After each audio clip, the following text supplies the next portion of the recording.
Welcome to Truth Uncompromised. I am your host, Rhonda. Join us every Thursday at 7 p.m. Eastern Time. Truth is peace. Truth is justice and freedom to love, live, and be.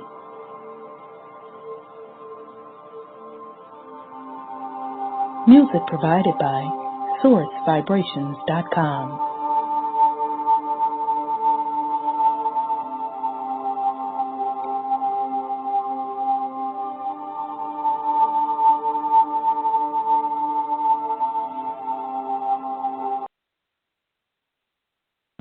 All right, family. Welcome to the Truth Uncompromised show.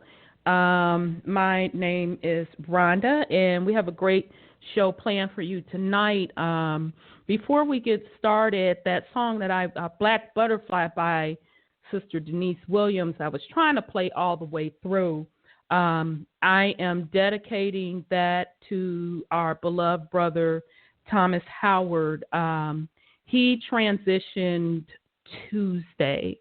For those of you that kind of are in the same circles with some of us on Facebook, Thomas has been around for a long time, spreading a lot of bombshell information. I mean, stuff from CIA connections.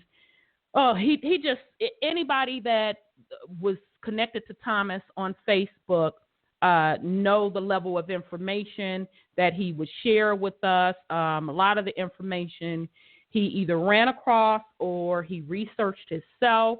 He was heavy on the law side as well. That is the industry that he worked in, among other industries as well. What I loved and respected about Brother Thomas is his love for his people. So he was ill for quite some time, and I found out last night that he transitioned realm. So I do want to send out love and respect to Brother Thomas, let him know that we love him, and he will not be forgotten. Okay, family, so we have a great show planned for you tonight. I know I've been out of commission for 2 weeks. I was down with a sinus infection. It literally took me 2 weeks to get my doggone self together. So if you hear me kind of hacking a little bit, going on mute, that's the reason for it. So we're going to pick back up where we left off. We left off with who are the Moors, and Olmec. This is part 2 of that series. And in part 1, we learned who the Moors are and how they're connected with Lemuria. And we started getting into who are the Moors and who are the Olmec. So if you didn't catch the first show, you can definitely go back on YouTube and pick that up as well. So, of course, we're going to get into the news. I've been gone for 2 weeks. Stuff has been straight up off the chain, jumping off all over the place. And then another sis hit me up with some information that she wanted me to bring up. And with her hitting me up with that's another topic. So we got a lot of stuff to discuss tonight. So I'm going to bring in Brother Wendell. So let me bring him on in. Brother Wendell, you there? Yeah, I told y'all better get y'all some looking have laid around. I told you. Wait a minute though. I had put the little liquor out for the little ancestors, and you know they soaks it up.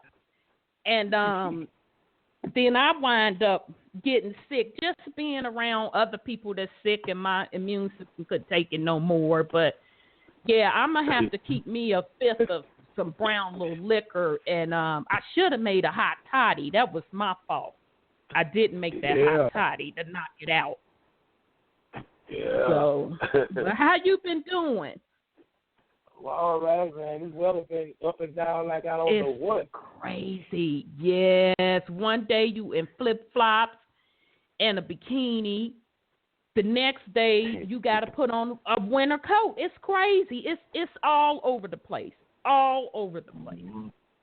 Mm-hmm. It absolutely is. And my body been like, okay, broad, you ain't no spring chicken. So that's okay. I'll get it back in order. But I'm glad to be back. That's for sure. Yes. You know what I believe? We're in the process of experiencing. What? I believe Mother Nature's going to get back on the 10-month system. That's interesting. The way it looks, if you pay attention to the weather, I believe spring going to be here next month. It's interesting that you say that because, I go back and forth between Ohio and Atlanta. I'm in Ohio now. And it's like 1 week, Brother Wendell, it was like below zero, iced up, this, that, and the third. Next week, towards the end of that week, it was 60-something. Yeah. And I'm like, okay, it's like the seasons are not the seasons anymore, if that makes sense. They're not. And I was just thinking this morning, because now it's back to cold. As a matter of fact, it's getting ready to snow. And I said to myself, I bet you within 2 weeks we going to be, and it rained for 2 weeks straight, like it was straight up spring. The trees confused. They kind of start blooming. So I just said, I bet you within 2 weeks we probably going to be back in spring in February. Yeah. So that makes sense what you're saying. Yeah. Now the trees ain't confused. They doing what they supposed to do. Yeah, that's true. Shit, I'm confused. My bad, trees. I apologize. My bad. You're not confused. You right. I'm confused, not the tree. They like, what is she talking about? We know what's going on. You don't know what's going on. My bad, trees. I straight apologize for that. Oh, boy. Okay. Well, let's jump into the news because, of course, it's a lot jumping off. So I'm just going to talk real quick because we hadn't had a chance because I was out sick. That doggone Florida airport shooting situation.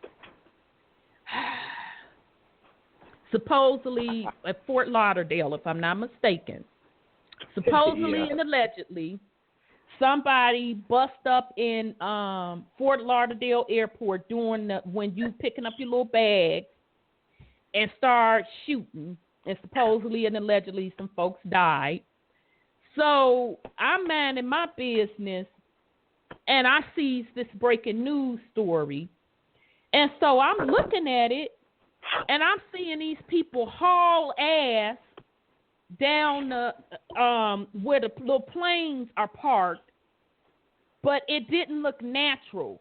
It was like it was too much of an organized run, and then some of them was just walking. Now, I'm just have to speak for myself as a melanated woman. I have been in situations where, especially when I was younger, trying to hang out, and some of the thugs got to act up at a gathering and start shooting. I know you only saw ass and elbows when gunshot fire would break out. I know what panic running looks like when somebody starts firing off shots. Okay, now the scene that they show on the news with them running across that airport did not look that way. Now the ones that they show with them in baggage claim, it did look like folks were panicking and running. So all you have to do whenever they break out with these supposedly and alleged shootings, just wait 1 hour. Just go on YouTube. put that event's name in YouTube, and people are going to be on it, start analyzing everything, and they're going to start piecing together whether or not something is a false flag. And sure enough, I'm sure there's a lot more videos out there now, because this didn't happen a couple of little weeks ago. There's definitely videos proving that there were actors on the scene. One lady played 2 damn parts in the shooting. They busted her being 2 different people in this one shooting incident. Then I've witnessed this for my own eyes, and then somebody else pointed it out in one of their videos. They had a camera shot of the folks sitting on the curb outside of the airport, and I see this brother talking and laughing, sitting on the curb, and I'm like, okay, I see what's up with that. What the hell are you laughing for? So that was also pointed out. So as usual, soon after they get their script played, and then they come about gun control. So now this is just my opinion. I believe that it was another false flag event to create chaos and to also push that gun control agenda. So I did just want to give the family an update on that. If you weren't familiar with what is being said about the false flag or the Florida airport, Fort Lauderdale shooting situation, just go on YouTube or Google it, and you'll find where people analyze that situation. So I'll yield, Brother Wendell, in case you want to put something on it. That was nothing but a drill. Yep, agreed. I was sitting there watching it with my mom and explaining to her what was going on. Now, why in the world would they evacuate folks on the other side of the runway, across the railroad track, got them walking in single file with their hands up in the air? It just didn't that look unnatural then or so and so? It just didn't look right.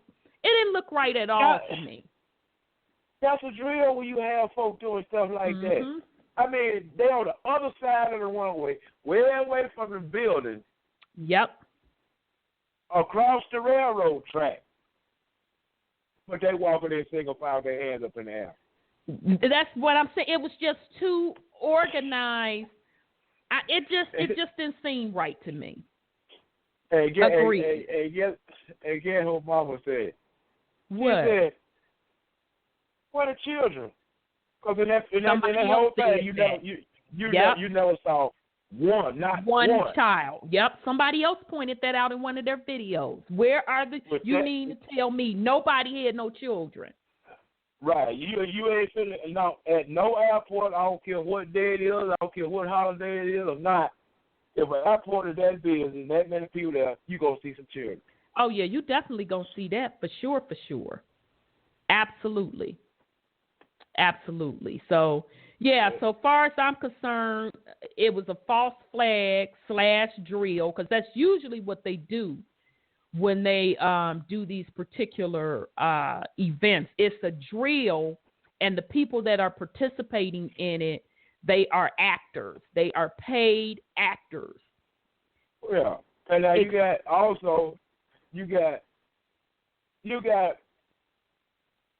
a shot of a brother. Look like they just called him from the house. He got on short. Wait, what you say? They just called him from the crib and said, if you want to come down and make a couple of extra dollars today. Well, see, he got on a little camouflage short. He's supposed to be part of the police or whatnot, but he got on short. He's the only one now. Why we always got to be raggedy, right? And just cooling out, you know what I'm saying? And they just have some of the worst actors. You done just supposedly and allegedly being shot at, or your loved one have just passed, but you smiling in the MS camera, or you kind of snickering, or you looking off to the side, or you blinking 150 times to let me know you lying through your teeth. I'm like, get out of here with that. So yeah. Now the brother they had on there supposedly explaining how the day was supposed to go. Well, when you hear a loud noise like a construction worker dropping a tool or a scalpel or something, I'm like, hold on. If the airport is being evacuated, what is the construction worker doing in there working? Oh, you better stop lying. Wait a minute. Hold up.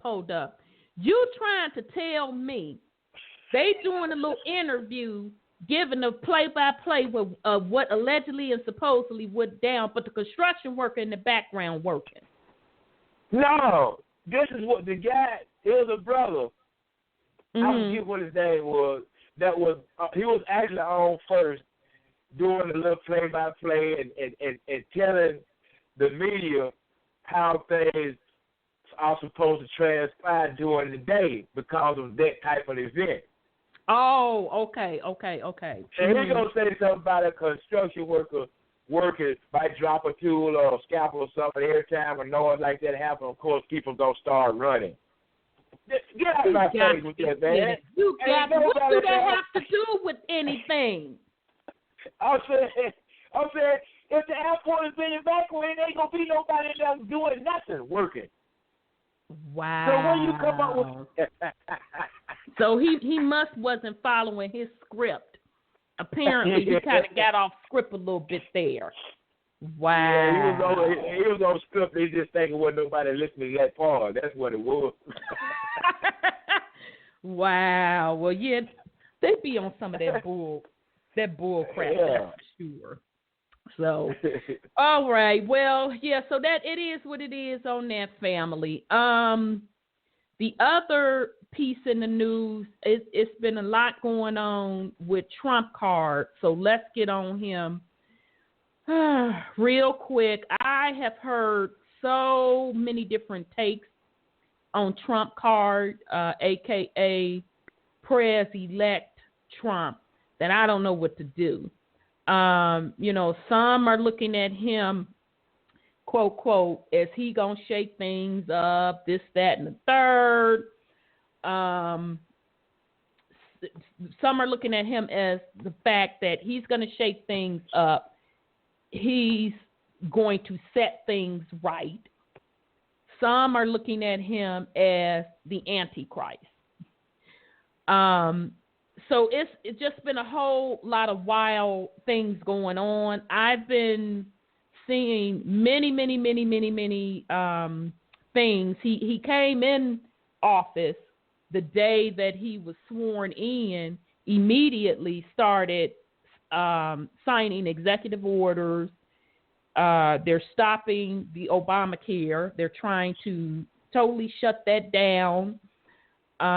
He's also looking into cutting a lot of the programs, the government programs, and I saw something where he is putting a freeze on government spending. Now, the interesting part is that the latest that I've heard is that he's in a pissing contest with Mexico, telling them, yeah, you going to pay for this wall, this, that, and the third. And the Mexico press said he ain't paying for a so-and-so thing. Now, this is me putting my spin on it. And as a matter of fact, we don't even have to meet. So he's getting into it with the Mexico folks. What I saw that raised alarms for me, because the one thing now this is just Rhonda's opinion, I would know what side of the coin he is falling on is what he was going to do with It's Not Real or Israel. I sat back, I'm just waiting. I said, I'm finna wait to see what he gonna do. So, right on schedule, today he blocked funding that Pres-O had put into place for Palestine, and then he said that we have been mistreating Israel. we have not been a good friend to Israel. So that right there let me know that he is a part of the same regime, because any sitting president in office has to back Israel or they're going to take him out. And so he's no different.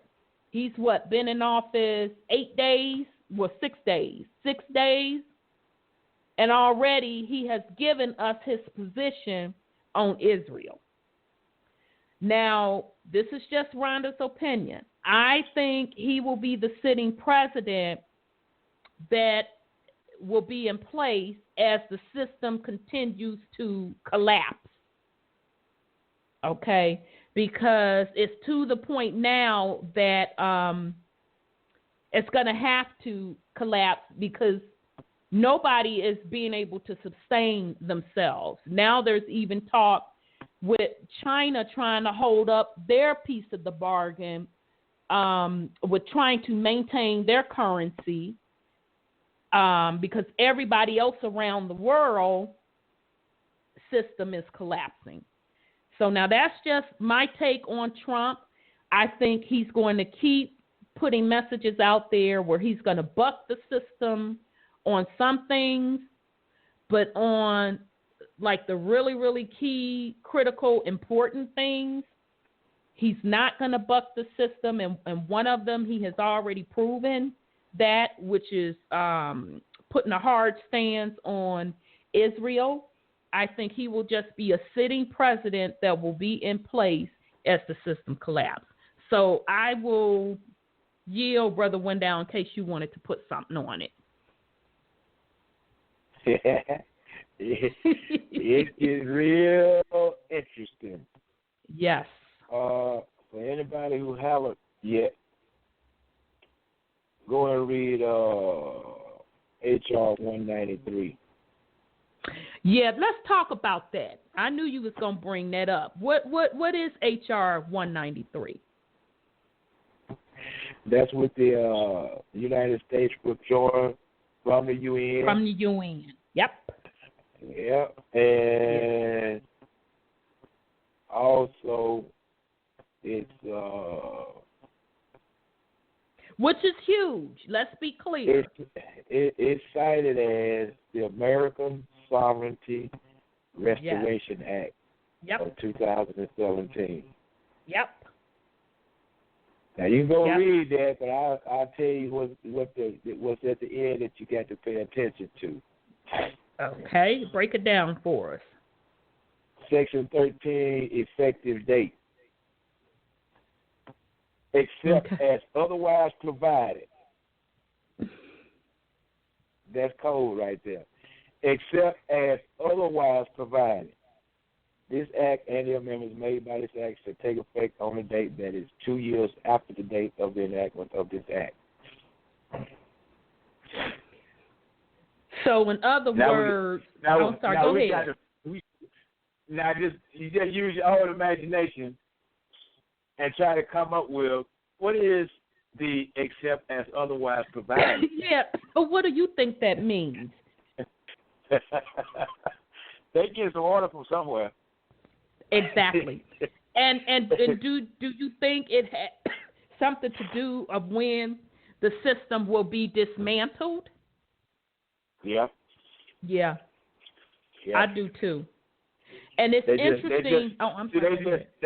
They're saying it in that document, but they're not saying it. You know what I'm saying? Exactly. Exactly. Now, I have been hearing for, it's been about 2 years now, that the system will be totally collapsed and on to another system or whatever. I heard by 2018. So when was that bill introduced? Was it 2016? Wasn't it the end of 2016? I think it was the end of 2016. So that would be the 2 years. Well, now they have a date on here, January the 3rd, 2017. So you might would say the end of 2016. 2016. Yep. Yep. So I mean that's just my little opinion. I think Trump card, he's going to be both. Size of the house per se. He's going to shake things up, but that's only because they were going to collapse anyway. And then the second part and the most important part, don't think that he's not taking orders from somebody, because he is. Yep. He's no different than any other sitting president. He is most certainly taking orders. Now, in our particular community, the melanated community, we had a lot of BS going on with these celebrities, with they dumbasses.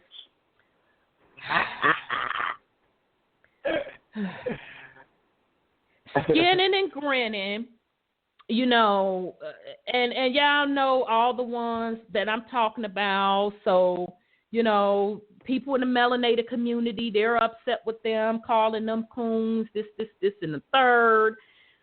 So whatever with that. But the thing that struck me was when he said, I'm going to do more for black people than Jesus himself.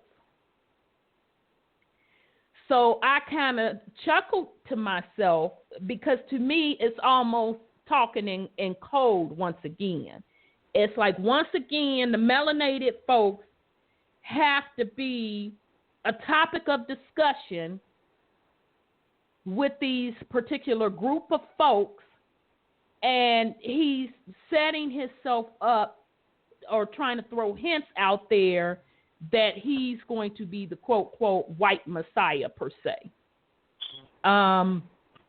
You know, I personally don't believe that, because he's still taking orders from someone, but I think that it's no accident. It's by design that, once again, he had to bring the melanated people into play. Because at the end of the day, and we're going to get into that in a second here, this is still, bottom line, about ownership of land and resources, and which the U.S. Corp, they don't have at the end of the day, okay? And not even to mention that the fact that prophecy says who is the caretaker of those things. So now, again, that's just my humble opinion on Trump card, but I thought it was real interesting that the melanated people, or as they're calling us, black people, came into play. So we're going to pay attention to that a little closely, too. And Sis Sahida actually today posted a video up that she found on YouTube, and it was some years ago. Don't quote me on the exact year that it was done. It was a video with Trump card in front of Congress, and it was in regards to Indian reservations getting the status. Pay attention to what I'm saying.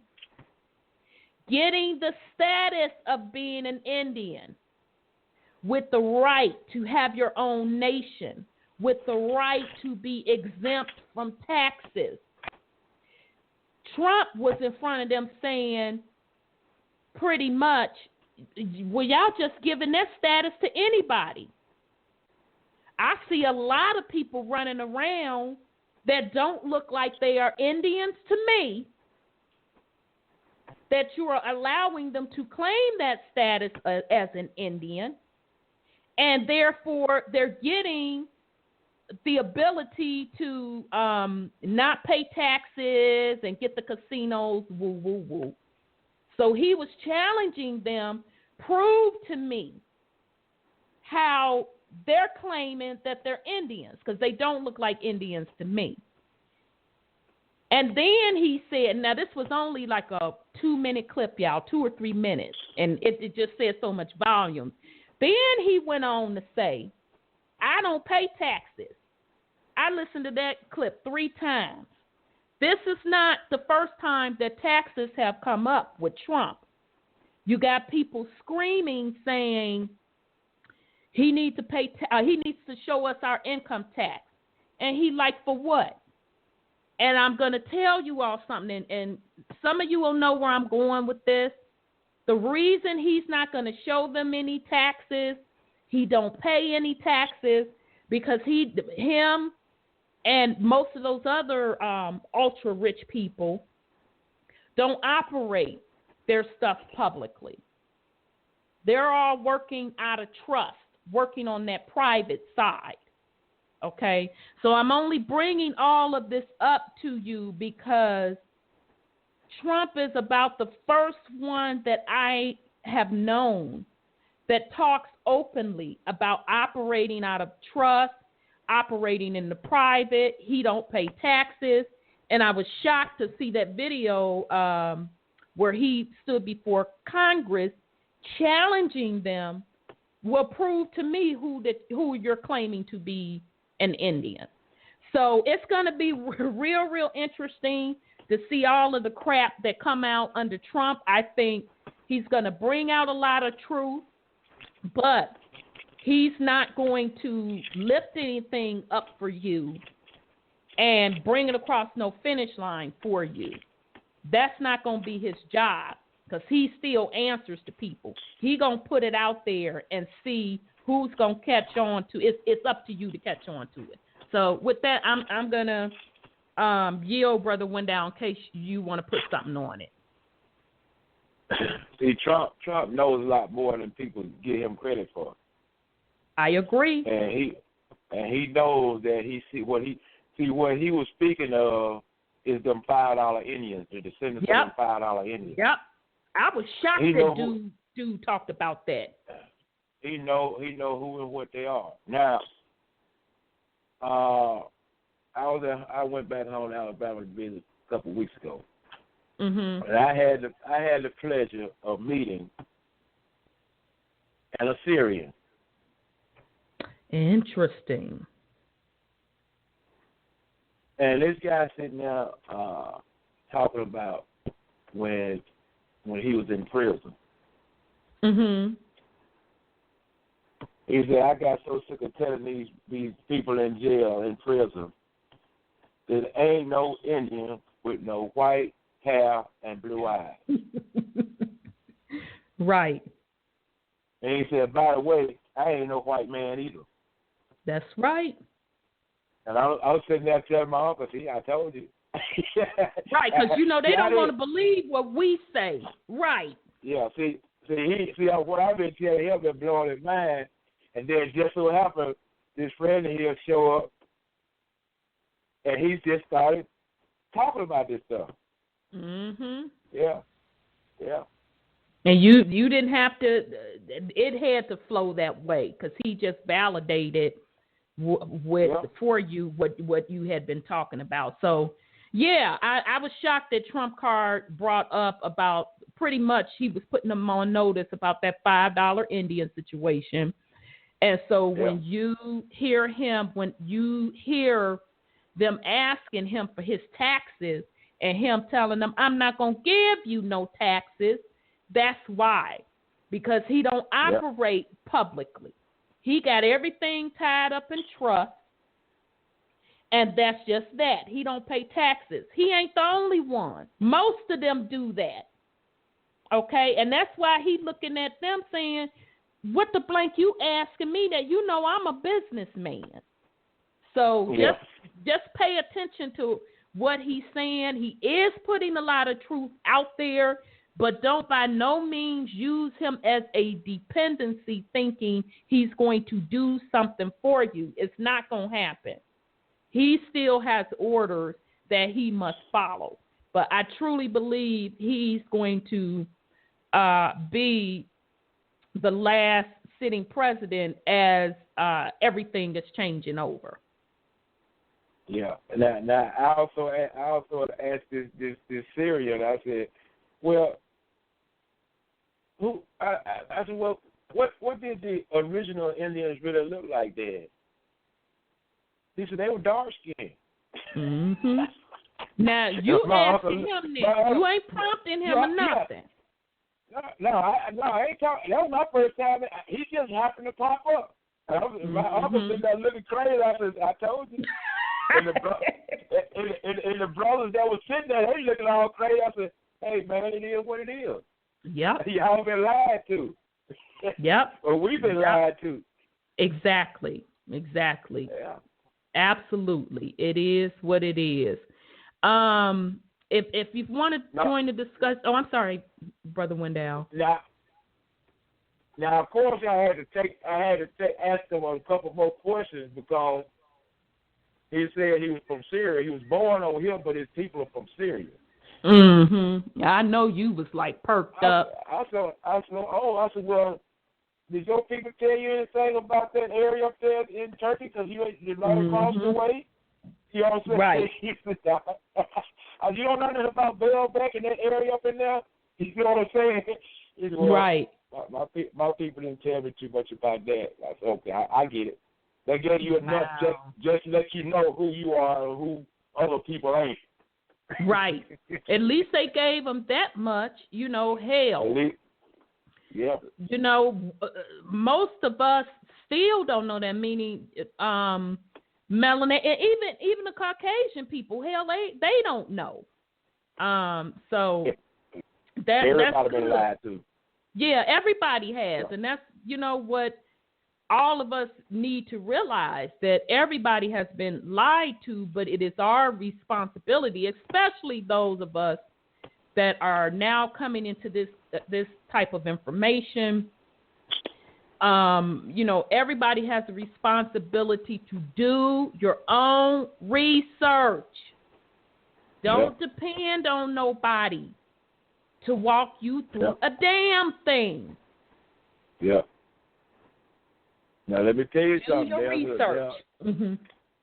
There is also an explosion of people putting up their little videos on YouTube admitting who the true Hebrew Israelites are. Yeah, I've been seeing it. Now, and these are Caucasian people.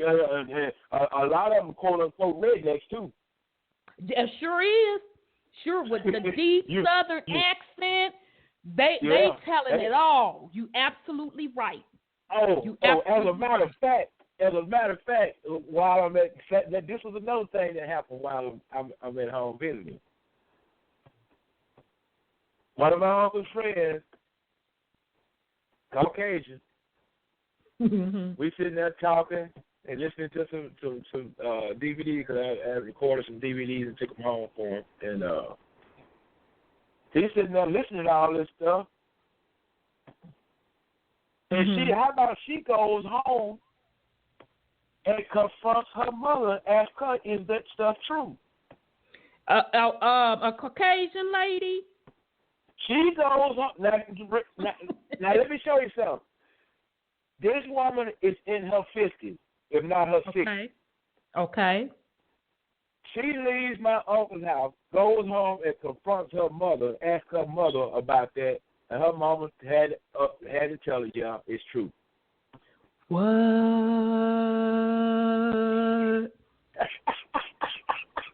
How old you think her mom is? Like in her 80s, maybe, or?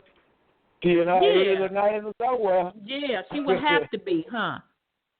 Yeah. I said, see what I told you? I said, man, these people out here know that, and they haven't been telling their children. And these people, when they find out, they're going to be fired up. They're going to be fired up. Yep. Yeah. Yep, but yeah, a lot of them, a lot of Caucasians have been jumping on YouTube, putting up Facebook Live, saying, y'all running around here thinking that these folks over in Israel are the chosen people. They are not the Hebrews. It's the black people. Woo, woo, woo, woo, woo.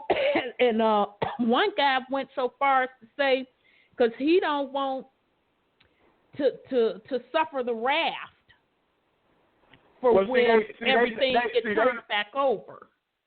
Yeah, see, they know what time it is in this case. Yeah. In their defense. And now it goes so far that there's also a guy over there in what they call Israel, because that's Palestine. Ain't no such place. Exactly. I call it it's not real, but right. That's Palestine when they get through bumping. Right. There's a cat who was over there participating in that guy phone his little thing and told the truth about what's going on.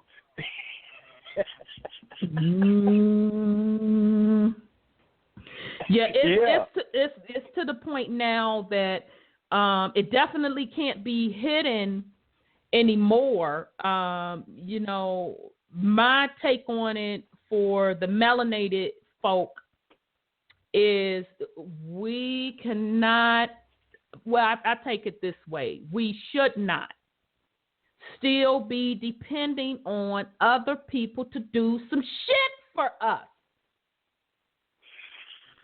I don't give a damn if it's Trump. I don't give a damn if it's Hillary. I don't give a damn if it's a black messiah that you appointed. We done been there, done that. You are in the age of information. If you want to know something, research it. Go within. Use discernment. The days of somebody spoon-feeding you something and telling you what it is, it's over. If you choose to keep going down that road, you're going to get burnt. Every day, somebody's being exposed for something. Even the damn conscious community. They done outed they asses. It keeps being shown to you over and over again. You are your Messiah. So I'll step down off my soapbox. So if you want to join the conversation, press *1 to get in the queue. Now, a sis sent me this via email, sis Quashana. I want to thank her because she sent me something asking me about the TPP. That's the Trans-Pacific Partnership.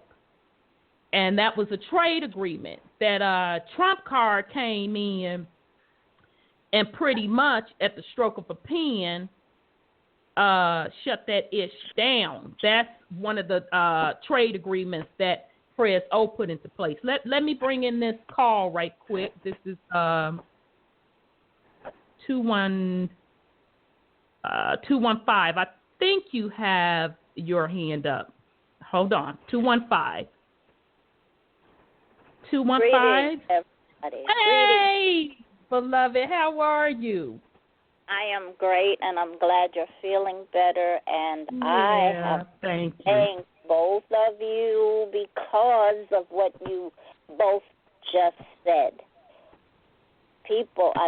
We who have done our homework and are still doing our work have been given the responsibility to convey that to others, and this is why things have not happened. I would like for you to at least, if not your listeners, but I mean they can do it, but at least you two to go on and listen to the call that I had last night. Okay, you want to give the information, sis? Number 1251 with the #. What you're speaking of is what happened. I started out one way, but I was going to say these things that came across from on high. But it's what you're talking about, because those of us who have done our work, we can't do it for y'all who have not done your work. We can't. And the Most High Mother, Father, especially Mother, because that has to do with Mary Tyler Moore, and it has to do with your topic, the second part of your topic. That's why your topic was delayed. That's why you got sick, because you're going through ascension things. I mean, it's so much stuff, but don't y'all worry about Trumpo, because there's two of them, and it's okay because he's a Gemini. But it is like you say, but it's even more than what you say, because right now the red tie one is following his mother. Wendell, what was that? What was that TV program and those movies? The Clan McLeod. There can be only one. Because it's about the oneness. Everything in January is about the one in the beginning and the one at the end. And Trump is the 44th and the 45th president, the last of them. Yep, 4 plus 5 is 9. Message is coming through. So thank you for saying that. We're not talking down to people. We have done the things that we were to do to convey it, to uplift them and ourselves. Right. And to be ready for this right now. So I thank y'all, because all of these things have to do with it. And 88 years ago was 1929. So, Wendell, you got it. And 44 years ago was 1973. Think about it, y'all. Let the people do their homework. Don't tell them right now. Let them do their homework. Find out what happened those 2 times. Yes, Find ma'am. out.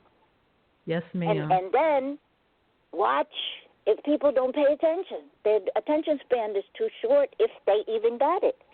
Remember those days I was saying, come on, let's do the problem determination and resolution 101 to help them to think, to learn how to think again.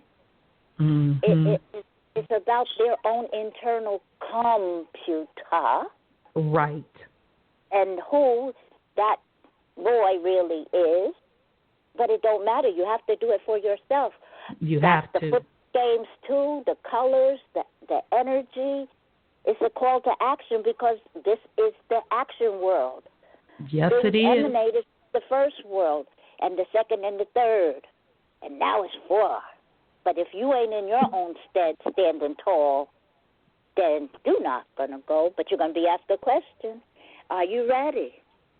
Yep. And if you can't answer that question, it's because they didn't do it. Trump is a trigger.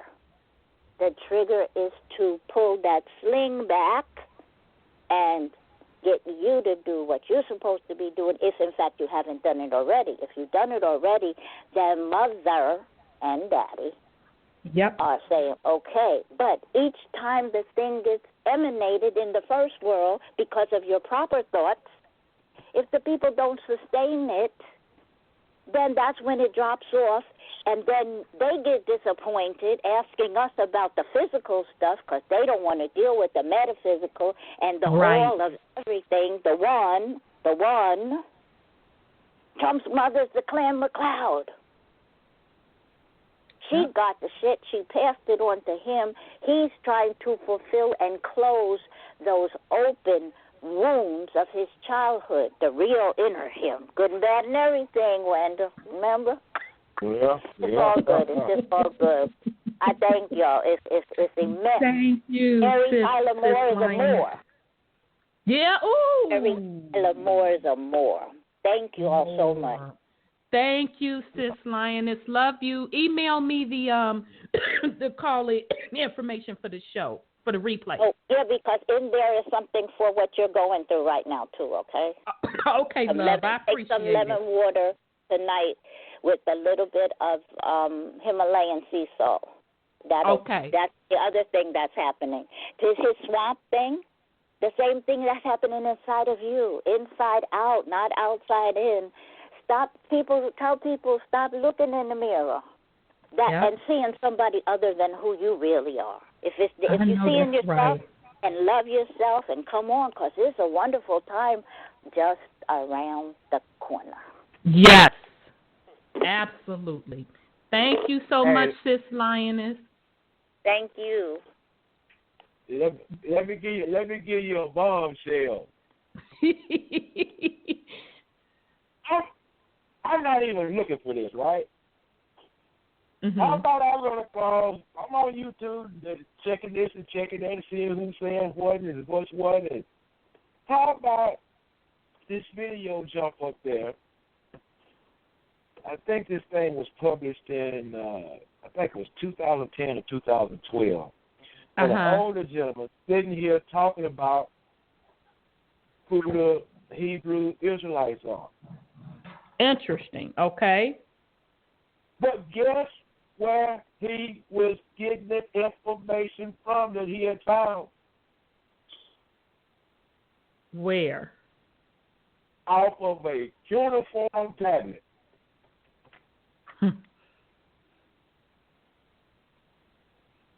What? That shouldn't be surprising. Think about that. Off of a cuneiform tablet. Do you know how old that is? Right. That's the first written language that we know of on this planet. But that's the first time I even heard of anybody getting that information from a cuneiform tablet.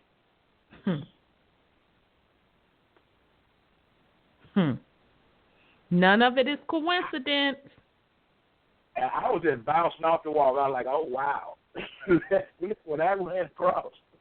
Wow. And, you know, it's interesting, Sis Lioness, while we have you on the line, did you hear about the minted $100 coin that they are dedicating to the melanated woman? Yes. And I posted it a couple of weeks, and, I mean, it took off. It got thousands of hits. And I told people, this is not a coincidence. They know what timeline we are on.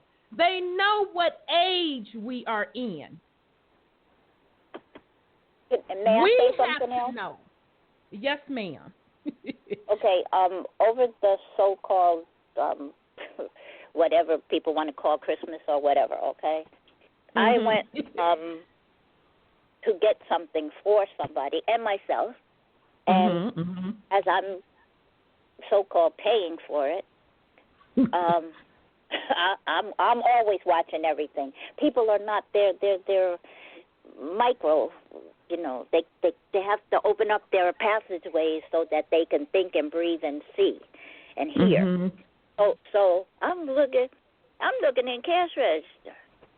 Everybody do this. Look in all the cash registers now, because the new money is in there, so-called money, currency, paper, and other. Over on the left-hand side, it's been in there. And so I started asking the guy, what about this and stuff? Oh, yeah, we've been trained. But they think it's nothing because they know that the some of the people that are out there doing these jobs, so-called jobs, they're not themselves, and some of them are robots and other things like that. But even when they are, they're clogged with their head, the fog and everything else. So the things are being put right before you. It's just amazing, sis. So you're saying that you minding your business, doing your thing through the pagan holiday, and somebody opened the cash register and you saw a new form of currency on the left-hand side of the in the cash register drawer. Yeah, but it's just because of all of these things, because it was supposed to be done a number of times, right? Right. But the people, the critical mass, all of this is so many, every facet of life is being touched upon, because everything has to be cleaned out, flushed out, the swamp has to be drained, okay, in every category. And the people, the real people, and the Aboriginal indigenous people have to wake up, stand in your own, and your sovereignty, and then sustain the vibration that you've come back to, when and if you have come back to it. And that's what spiritual upstairs is saying, look, we're not mad at you, but don't come to us saying you disappointed in us, or well, you don't believe this, you don't have no faith in anything, you don't have faith in yourself. Save me. And they're saying, do it yourself. Raise up your vibrations in your consciousness. And be a creator yourself. Exactly. And sustain it. Stop looking for a Messiah. It's all in you. You're a God. You can have people because you're angels or or whatever, your helpers, your angel of light, right? All around everybody, and everybody is here. They're waiting to take off the mask. That's why I use Damascus, because the masks are all going to come out. Didn't somebody just tell you they'll be back in 2 weeks? Come on. People just need to unclog those ears and their minds and their hearts.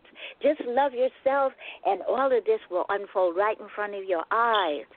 They're looking for you and at you, but you're looking to the other ones who don't give a damn about you. But at the same time, that realness that is inside of everybody, because it is still about the one, the all, and the perfectness of the all, to lead it right now. Between January 25th and February the 20th, could something happen? Yes, it's scheduled to. But if people don't sustain it, critical mass, enough people. We had enough people before, and then they dropped it because they were looking for the paper and the coins. Look in your heart. And once you hold on to that heart and hold on to yourself, the you that's truly you, that wonderful, already perfect being, you got it made. And then we exchange with the fullness of each of us, and then it's sustained, and it would have happened already. But it will happen when it's supposed to, when you look at yourself and say, damn, I love you. Not narcissistically, but lovingly and truly and respectfully, and then take the hand of somebody else and help them. Indeed. Because the South is rising again, Atlantis and Lemuria, so there's no coincidence that you had to delay your second part of this, because that's what it is. That's true, sis. Thank you, Sis Lioness. Sis, I truly appreciate it. Okay, sis. Peace and love. Love and peace. Thank you. Okay, thank you. Okay, family. That was Sis Lioness, and I'll get you all the information as well on the callback from that show. So if you want to join the conversation, press 1 to get in the queue. It's about 8 o'clock. I do want to go into this since Sis Quashana sent this to me, asking me about the TPP, because nothing happens by coincidence, because I was just going to mention the TPP just as a regular news story on what Trump card did. So when this sister brought it to me, asking me was I going to talk on it, I said, I had meant to talk on it. So I went to start researching the actual definition to share with you, and then all of a sudden, it just started flooding in from a spiritual perspective and a historical perspective, the true historical perspective, what all of this TPP and all of these other treaties and trade agreements mean. So real quick, Trump card put the squash on Prez O doing a TPP trade agreements with the rest of these nations. So you can go look up just do a regular search on Google or Wikipedia, and the TPP, which is the Trans-Pacific Partnership, it was a trade agreement between several nations, Australia, Brunei, Canada, Chile, Japan, Malaysia, Mexico, New Zealand, Peru, Singapore, the U.S., and Vietnam. Now, Prez O had been working diligently to get this trade agreements signed. In the midst of that, China stood up its own trade agreement with the Asian nations and with Russia. Okay, so that's just the gist of it. So Trump card came in and he's shutting it down. The TPP, literally, he signed an executive order for the U.S. to totally back out of the TPP, and they were the ones, the U.S. was the one that was heading it up. Okay, so I started to think after this sister brought this to my attention, okay, so what is a trade agreement really? So a trade agreement is supposed to be for nations to make an agreement with each other on how they're going to trade goods and services. So in other words, how they are going to operate nation to nation via commerce. Okay? That's what a trade agreement means. So then I'm sitting there thinking, I'm like, okay, we got the European Union. That trade agreement was up for signature. They're trying to get that redone. You got China that started their own trade agreement. And I'm pretty sure there's other nations as well that's in the process of signing new trade agreements. Now, remember what the definition of a trade agreement is. It is an agreement between nations to trade goods and services, how they're going to operate via commerce. It's like contracts, okay? And some even go as to say they call them trade treaty agreements, okay? So then that made me start going back to the first treaties that we know of. And the people that come out of, my brothers and sisters that come out of the Moorish science temples or that study this work, you're going to know this far better than me. And please feel free to get in the queue by pressing 1 if you want to expound on the oldest treaty, which is the Treaty of Peace and Friendship.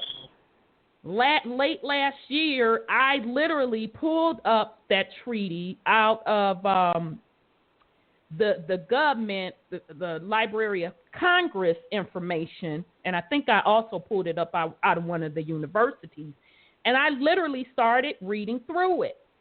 So the Treaty of Peace and Friendship talked about the same exact thing. It had the same exact language in there. It was talking about allowing vessels to, quote, quote, pass from one nation to the next. Now, those of my Moor brothers and sisters, although we are all Moors, but I'm talking about the ones that come out of the temples, you know what I'm about to say, because, hell, you pretty much are the holders of this information teaching us all. When they refer to the Treaty of Peace and Friendship, they claim it's between Morocco. The Morocco most people think of is the Morocco in Africa. That really wasn't the Morocco we're talking about. The Morocco was over here on this land. The United States, what they call now, but it was really the Americas. From Canada to Mexico to the islands. Okay? This was the first treaty trade agreement. It was an agreement between the nations and what we know now as the United States Corporation on how they were to operate on commerce on this land. Okay? If you read that treaty, it specifically talks about allowing the U.S. corporation vessels to be able to pass through to do commerce without being attacked. Okay? This document also discussed about, this document didn't. I'll go to the next document. Okay, this treaty was only supposed to be in effect for 50 years. So, me, when I did this research months ago, I'm thinking to myself, well, who the hell authorized, who spoke on the behalf of all the other nations to allow folks to enter into this, the United States Corporation, to enter into this treaty with us? It was set for 50 years. Was all the nations in agreement? I doubt that they were. Okay? So, in my mind, I'm thinking, was this the start of just one of the infiltration that we saw as these United States colonies that AKA formed into corporations took place? Okay. So then the other thing that I ran across was another treaty, but they link it back to the Treaty of Peace and Friendship called the Treaty of Tripoli. Now, the reason that was so important because that document or treaty actually goes into the actual payoff.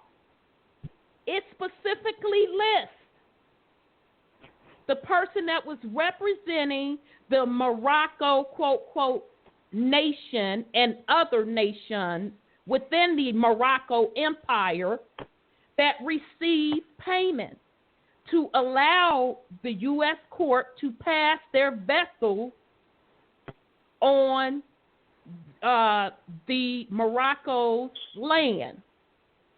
Okay? So, again, what went through my mind, okay, they're showing us where they got payment, these particular people, and literally on this document, it names who came and picked up the payment, what the actual payment was, who gave them the payment. Okay? But that payment was only for them to operate their vessels on the land. It had nothing to do with owning any land, any of that. Now, here's what struck me out of all of that. Now, I could be wrong. I'm going to have to use Brother Wendell's thing. I could be wrong as 10 million shoes. This is only my assessment. Was this the beginning when someone in our, quote, quote, nation struck this trade agreement with these colonists? Was this the beginning of the colonists taking that and setting up the current structure of admiralty law, meaning operating commerce via on the water, because they really do not own the land. It was never assigned to them, and it never will be assigned to them. So my whole point of even bringing this up about the TPP is for the family to start looking at things from various different perspectives. We are in a point in age now that the past, the present, and the future are meeting up. The present are the people knowing that the agreements aren't valid. They're knowing that the prophecy is coming into fruition. So to try to keep the physical bullshit going, they're going to keep playing these games with this fake-ass paperwork of these different trade agreements. That's why this shit is happening all across the planet. They know what the prophecy says.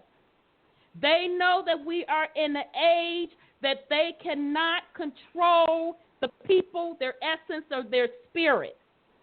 But as long as we stay stuck on stupid, believing what the hell they put on the television, believing when somebody come to you and tell you what the fuck they can do for you, and they never deliver, they're going to try to keep this going as long as they can. So pay attention. Everything that they put before you in the media, signing these executive orders, these different treaties, it is for a reason. This is the breaking point. All across the planet, folks are scrambling, other nations trying to get treaties in place. So I'm going to step off my soapbox, and I'll let you put something on it, Brother Wendell. If you want to, or anybody else that want to join the conversation, press 1 to get in the queue. I just want to add something to it that I was saying in my email today. I get a notification from New York Times. Mm-hmm. How about Trump is proposing a 20% increase on imports from Mexico?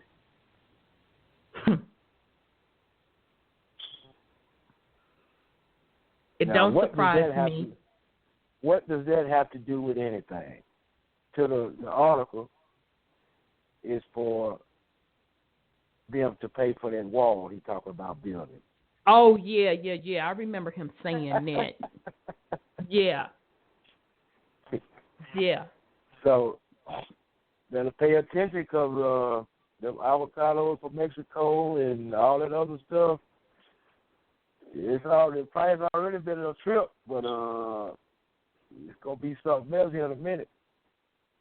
Yeah, and even, I mean, I also saw today where the Virgin Islands, they're pretty much bankrupt.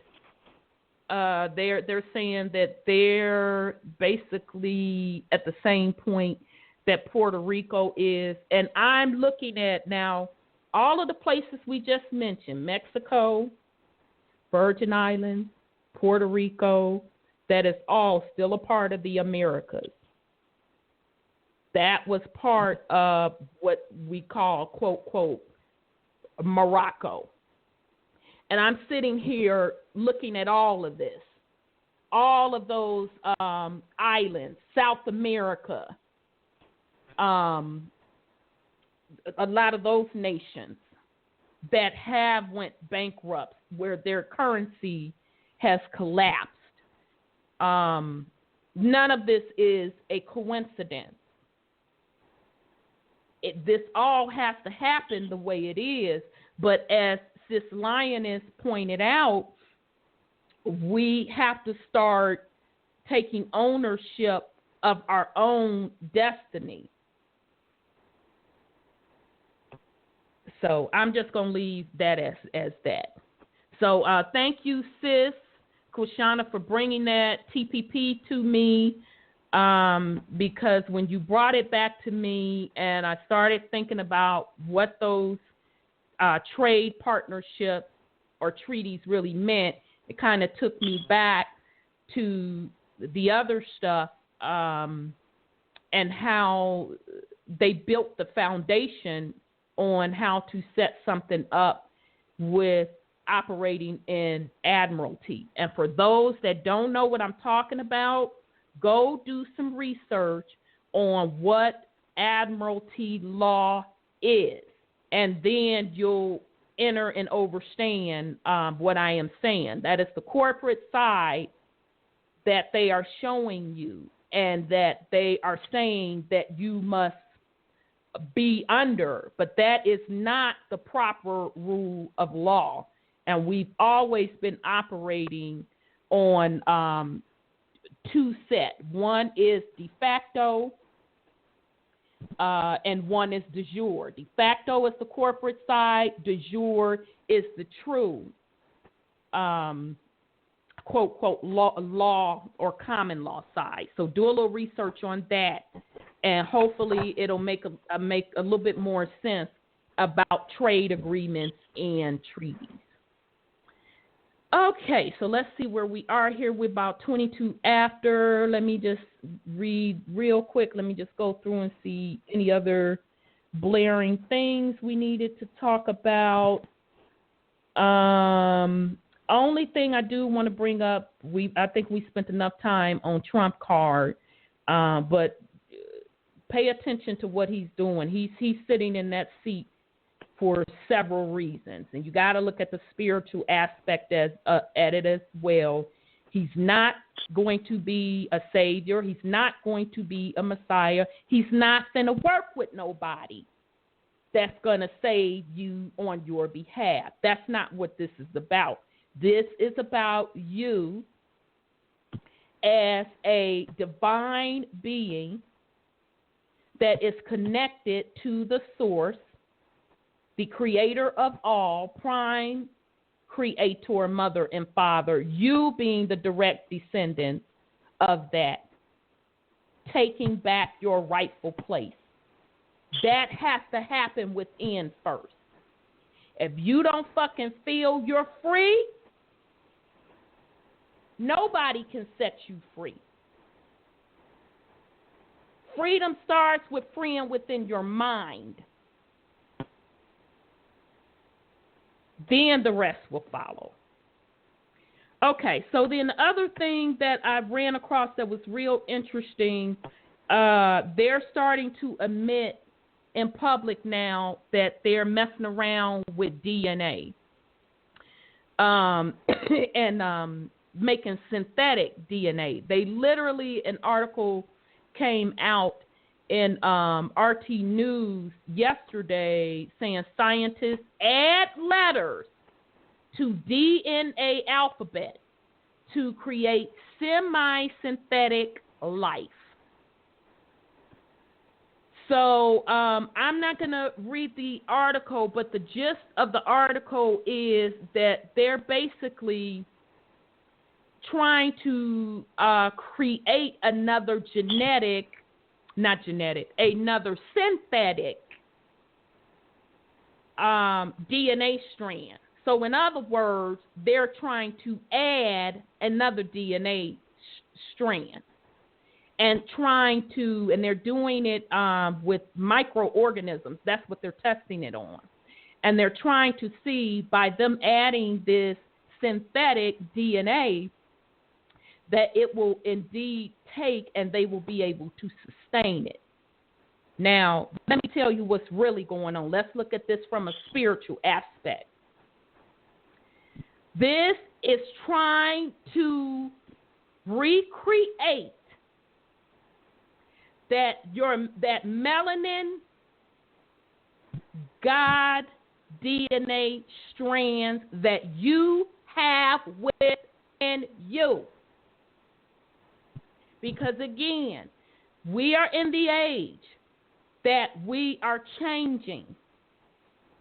And that is being changed down to a genetic DNA cellular level where it was prophesied, where our DNA strands, the extra that we have, will start to come online.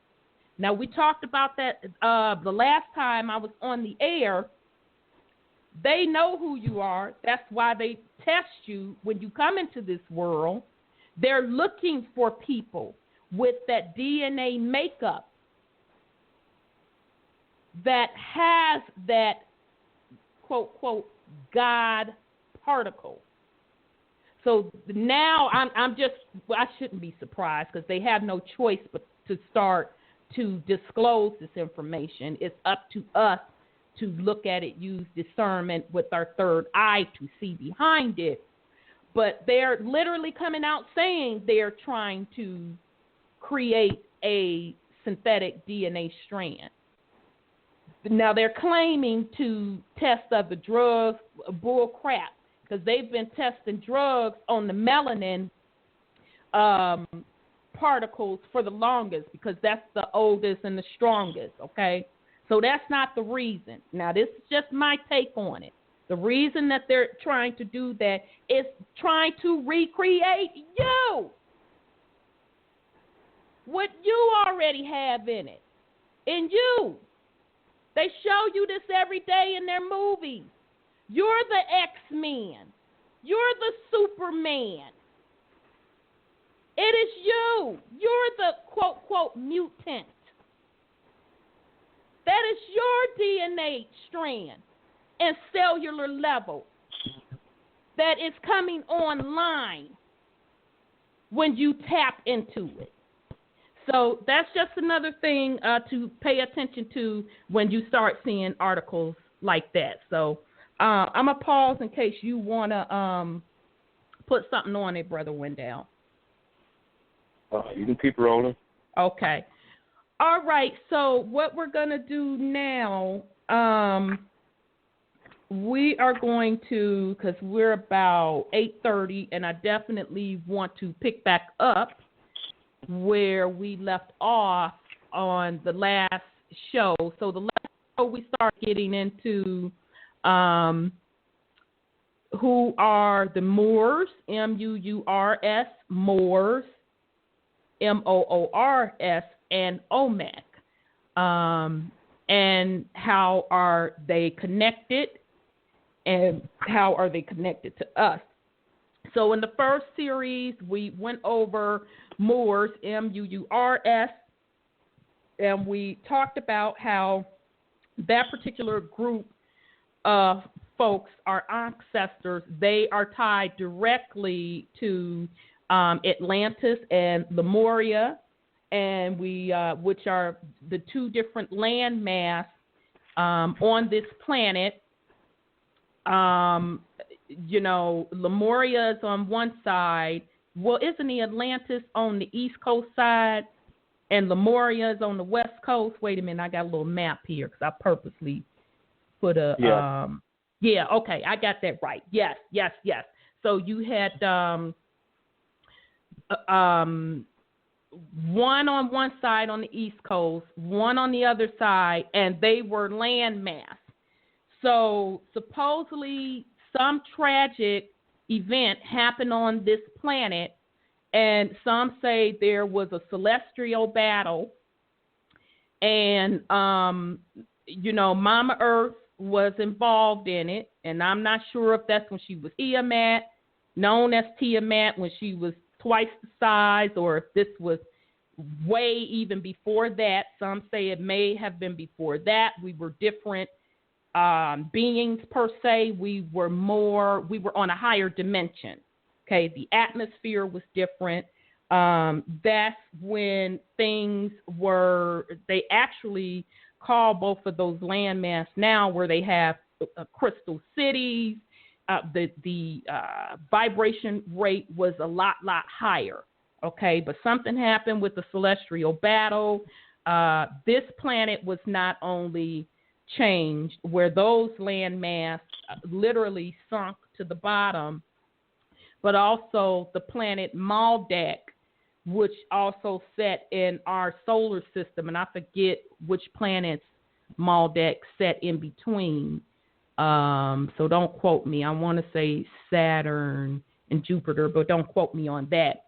That got blown up in the celestial battle. Okay, so they're also saying that is the reason why in the Bermuda Triangle that's out on the East Coast, that it's a lot of paranormal activity that happens out there, why boats disappear and quote planes disappear, because there is a crystal pyramid grid right in that area. And that particular area draws a lot of energy. Some say that it's a portal. But what the prophecy is kind of saying, several prophecies that I've seen over the years, is that when the planet starts rising to a higher vibration, or back to the high vibrational state that she was once at, that Atlantis and Lemuria will rise back up as well. And that would be the reason why the current land structure that we know as the United States is going to flood, because these land mass will rise back up. And some say that I've never heard about Lemuria rising up being a crystal city, but I've heard or seen several literature saying that when Atlantis rises back up, that it will be a crystal city. And they're both going to play a big part in the planet Earth, or Mama Earth rather, going back to that state of higher vibrations. And so some are saying that is one of the reasons too why a lot of us are experiencing ascension symptoms, because the planet vibration is rising, and that is where we're getting more energy coming in from the sun, and actually from the multiple suns that we have now. So those are just some of the things that we talked about last show. You can go out on YouTube and look at it, and it also literally talks about how the Mayan calendar ties into that also. So we left off last time with going into, and I might have to replay that video because he was really getting into it. It's really, where's this man at? A white guy. Well, let me get to the video. He was given the history of the Moors, Moors, and also the Olmec. And he was doing a wonderful job. Where is his name? Frank Joseph. I apologize. Frank Joseph. So the name of this video, this is out on YouTube. It is the Olmec, Early Black Settlers of the Americas. This is by Frank Joseph. I played the first part of it. So we're going, in the first part, he kind of goes back and connects these particular, connects the Moors and the Olmec together, and also started putting the connections together to them with Atlantis and also beyond Atlantis and other solar systems. So I'm going to go ahead and get this started, and this is off of the YouTube channel Brooklyn Magic TV. They put out some excellent stuff. They have tons and tons of video. So if you want to check this out on your own, you can certainly do so. So let me pull this. I have to find part 2. Brother Wendell, did you want to say anything before I start up this video? Yeah. Is this the same one that you were playing I think it was at the end of the show? We listened to a part of it. Yeah, you want me to play the beginning of it? Because I can call him a brother, because the white man, whether he Caucasian or not, he was dropping some knowledge. You want me to play the first part? Yeah, let's do that for okay, yeah, because he was dropping some stuff, but I didn't want to, make y'all re-listen to something. I wouldn't mind hearing it again, because he was really dropping it. So, okay, let me find it. Y'all have so many doggone videos and songs, so let me try to find it. Okay, I thought I put, that's part 2. The Olmec, I think that's it. Let me just make sure, because I hit, okay, here we go, family. This is going to be 15 minutes, so go on and get yourself prepared. Okay, here we go.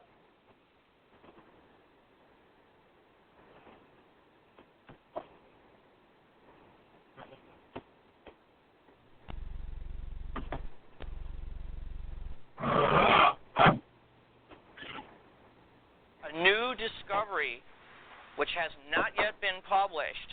It relates directly to the black communities across America. After here, I'm going to Bimini. As you said, I'm also going to be speaking at the Ouachita Conference again in Louisiana about this. Great. But before I tell you about that, people will say, well, big deal, so what? Why is history important at all? History is extremely important. Imagine if I could take from each one of you as an individual everything you knew about your life up to last week and just erase it. Where would you be? You'd be lost. You'd be incompetent. You wouldn't know how to plan for the future. And you do the same thing with a people. If you erase their history or you don't tell enough about their past, they also become incompetent, and they can't fulfill the future. And that's why a lot of people in the black community have felt, well, how come all of the dreams of the civil rights movement aren't yet fulfilled? And one reason is because this history is still suppressed. It still isn't taught. But there's been a recent discovery which is going to blow the lid off of all that. And that's what I'm going to talk about. Now, basically, what science has now found, although this is suppressed for the most part, there have been some great researchers. You have some wonderful books there, like by Ivan van Sertima, who's talking about these things. This is not taught in your public schools, although it will be. The history that the children are learning today is not going to be history that's going to be taught in the next 25 years. It's going to be radically different. We now know for a fact that long before Columbus, there were 4 major migrations of blacks to the Americas, different parts of the Americas, for totally different reasons, totally separated from each other by many centuries. But nonetheless, there were these black, you can call them migrations, but they were not in charge. I'll describe, and you can make up your own mind what they were. The most recent of these took place about 400 years before Columbus was even born, and it's all outlined in a marvelous book over there. It's called The Golden Trade of the Moors. And it is now known that the West African Kingdom of Mali had huge fleets of merchant vessels, and that these kings, these black kings of West Africa, began sailing across the Atlantic to Mexico as early as 900 AD. Now, why did they do that? They did that for trade, not for conquest or invasion. They did this for trade. Mali was very wealthy in gold. They had lots of minerals. Some of the black kingdoms, they were called the Yoruba or the Benin. They were great workers in bronze. But the trouble with West Africa, and it's still a trouble today, not enough food, famine. Somehow, the black kings of Mali had preserved this tradition of long before, where there was this kingdom across the sea, a totally different one. It was very hard to reach. You needed to have excellent ships and good sailors, and nobody in Europe was doing it at this time. But if you cross that sea, this other kingdom across the Atlantic was very rich in a certain kind of food, which the people over there called maize. We now call corn. And these West African kings launched at least 2 major fleet trading ventures that went across the Atlantic 900 AD to about 1600 AD. And they brought over their bronze work, and they taught the Mexican people, the ancient Mexican people, who were then known as the Mayas. The Mayas had built up a great kingdom of their own, but in 900 AD they were in decline. They were really on the outs. Nobody knows exactly why, but their society was in decline. They were losing all of their technology. Then these black fleets came across from West Africa, from Mali, and they presented a lot of gold work, bronze work, and in return, they came back with shiploads of corn, maize. Now, we know for sure that this actually happened because very recently, you'll see in the next issue of our magazine, not this issue, the next issue is coming out in about 2 weeks. This is part of the discoveries are happening so fast and furious, it's hard to keep track. They now have found that a certain type of maize or corn, which is growing in West Africa, has been growing there for many centuries, is not native to West Africa. It is a type of corn which comes from Mexico. Could have only been brought over by these Mali seafarers over 1,000 years ago. So this is a first concrete proof that they beat Columbus by centuries. And we're not just on a voyage of exploration. They were going back and forth, bringing corn back. Now, why do we know about that? Well, this trade stopped abruptly 1600 AD. 1600 AD, the Spanish, the Portuguese were on a real aggressive colonizing campaign, and they took over Africa, and they destroyed a lot of these kingdoms. And with the destruction of these kingdoms went all the knowledge and all the history of these past trades. This is a tremendous lesson for us because, you know, we're so proud of our American civilization. We think it'll go on forever. But when a civilization falls, history tells us it takes almost all memory of it with it. Civilization is really very fragile. And that's why these lessons from the past are very, very important. If we want to preserve our civilization, we have to learn what happened to these others that crashed. So we know for sure between 900 and 1600 AD, long before Columbus was even born, as I say, these blacks were trading, these black kingdoms were trading with Mexico. If I have to refer to my notes, it's because this is new to me as well. There's also traditions in Mexico, ancient Mexico, of these black kings coming. And one of them was called, by the Mayas, if I pronounce this right, Ecchua, which means the black calabash or the black gourd. It referred not only to his black skin color, but also this gourd that he brought over. This gourd has been portrayed in these Maya hieroglyphs. This guy is portrayed as a West African type of man with robes and everything. And he's holding a gourd in these glyphs. That gourd has actually been identified as a West African type of gourd. So here we're having wonderful proof that there were these contacts between Africa and Mexico, and they actually referred to him by this name. And it shows that the Mayas and these Mali civilizers, these Mali traders, got along really well. It wasn't a conquest. It wasn't one society taking over another. They both had things to offer each other. The Africans had to offer metallurgy and gold, and the Mayas had to offer corn. So there's a wonderful example of, for ourselves too, two totally radically different cultures, separated by a vast ocean, tremendous cultural and racial differences, and yet they still cooperated and got along real well. So it can happen. But these Mali kings, 900 AD, they set out because they had a legend that there had been blacks going long before them. It was only a legend. It was only a myth. And it was on that myth that they chanced and they went across the sea and it worked out for them. But that myth traced all the way back to an even earlier black contact between Africa and America. And I'm talking about not Mexico, but what we call now the United States. And this relates to this new fabulous discovery that is coming out.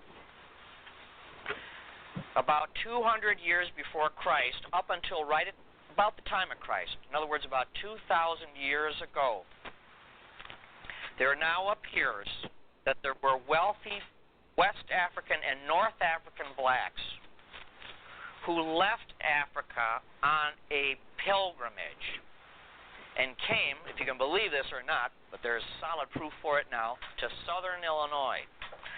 I'll explain how that happened. In 1982, our time, there was a guy who was going along southern Illinois. He was a cave hunter. And he was, I don't know if you're familiar with southern Illinois at all, on the Ohio River, it's just honeycombed with caves, thousands of caves. They have not all been explored by any means. And he was involved in sports for hunting in caves. It's done all the time. It's rough work. Sometimes these caves are very narrow. He went into, to make a long story short, he went into this cave that no one had ever seen before. And he squeezed through a very narrow entrance, and all of a sudden it turned out into an enormous room. And in this room, he found great sarcophagi, or coffins, coffin lids, made out of stone. The walls are engraved with all kinds of stories, picture stories of men and women in old costumes from the ancient world.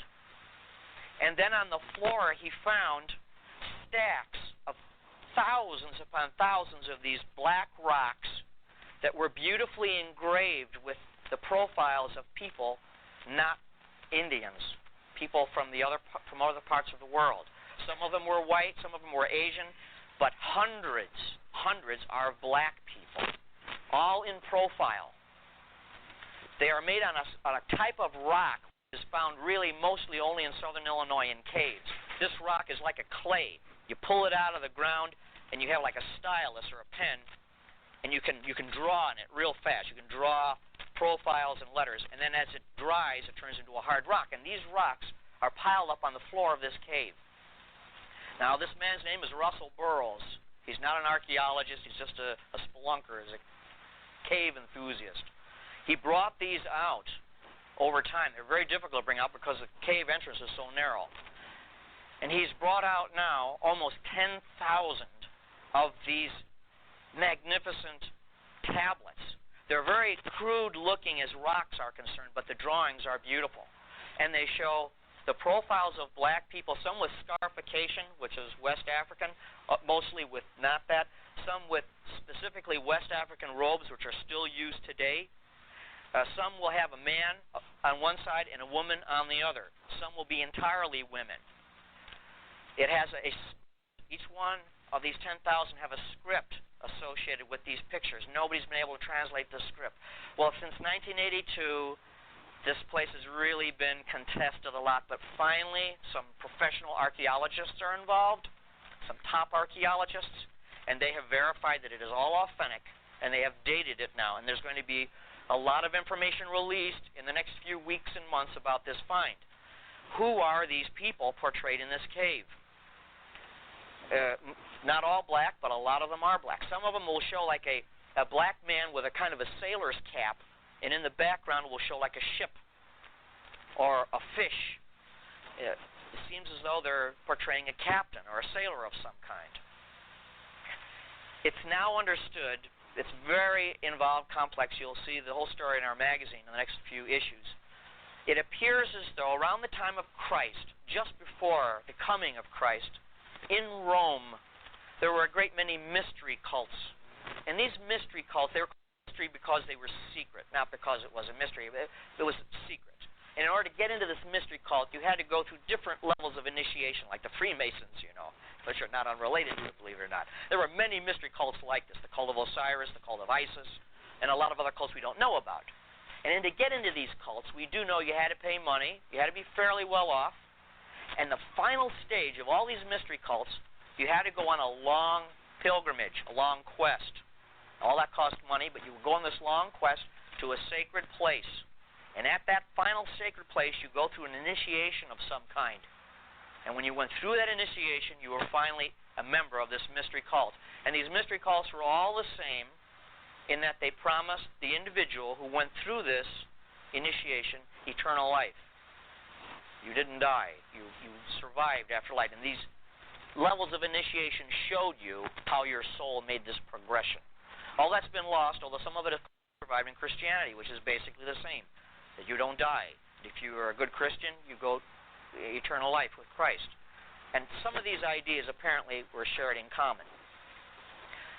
Now these blacks apparently, they all look well fed. There are no starving people portrayed in this, and they all are with jewels and everything. So they're well-to-do people. That fits.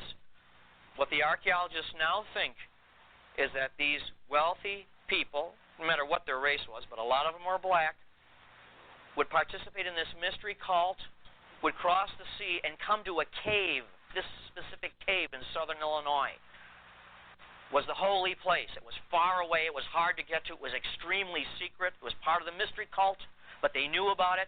Apparently the Romans knew about it. This is like a Roman cult that was open to anybody that could afford to go through it.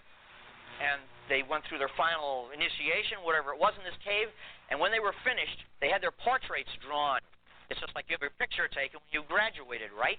And then in the Catholic Church today, we still have things called votive candles and votive statues. Like you'll go to a church and you light a candle and you leave part of yourself there, or you have like a statue of the Blessed Virgin or St. Joseph and you'll leave it there. Little inexpensive statue. The same idea seems to be working here. You would go through this mystery cult. You'd come all the way across the ocean on this great hard quest, all the way to southern Illinois to this strange cave. You'd go through these rituals, and when you completed them, they would draw your portrait real fast and put your name on there, and then they would store it in the sacred cave. You didn't take it with you. That's why it's done on kind of crude stone, although the drawings are not crude. The drawings are excellent. And these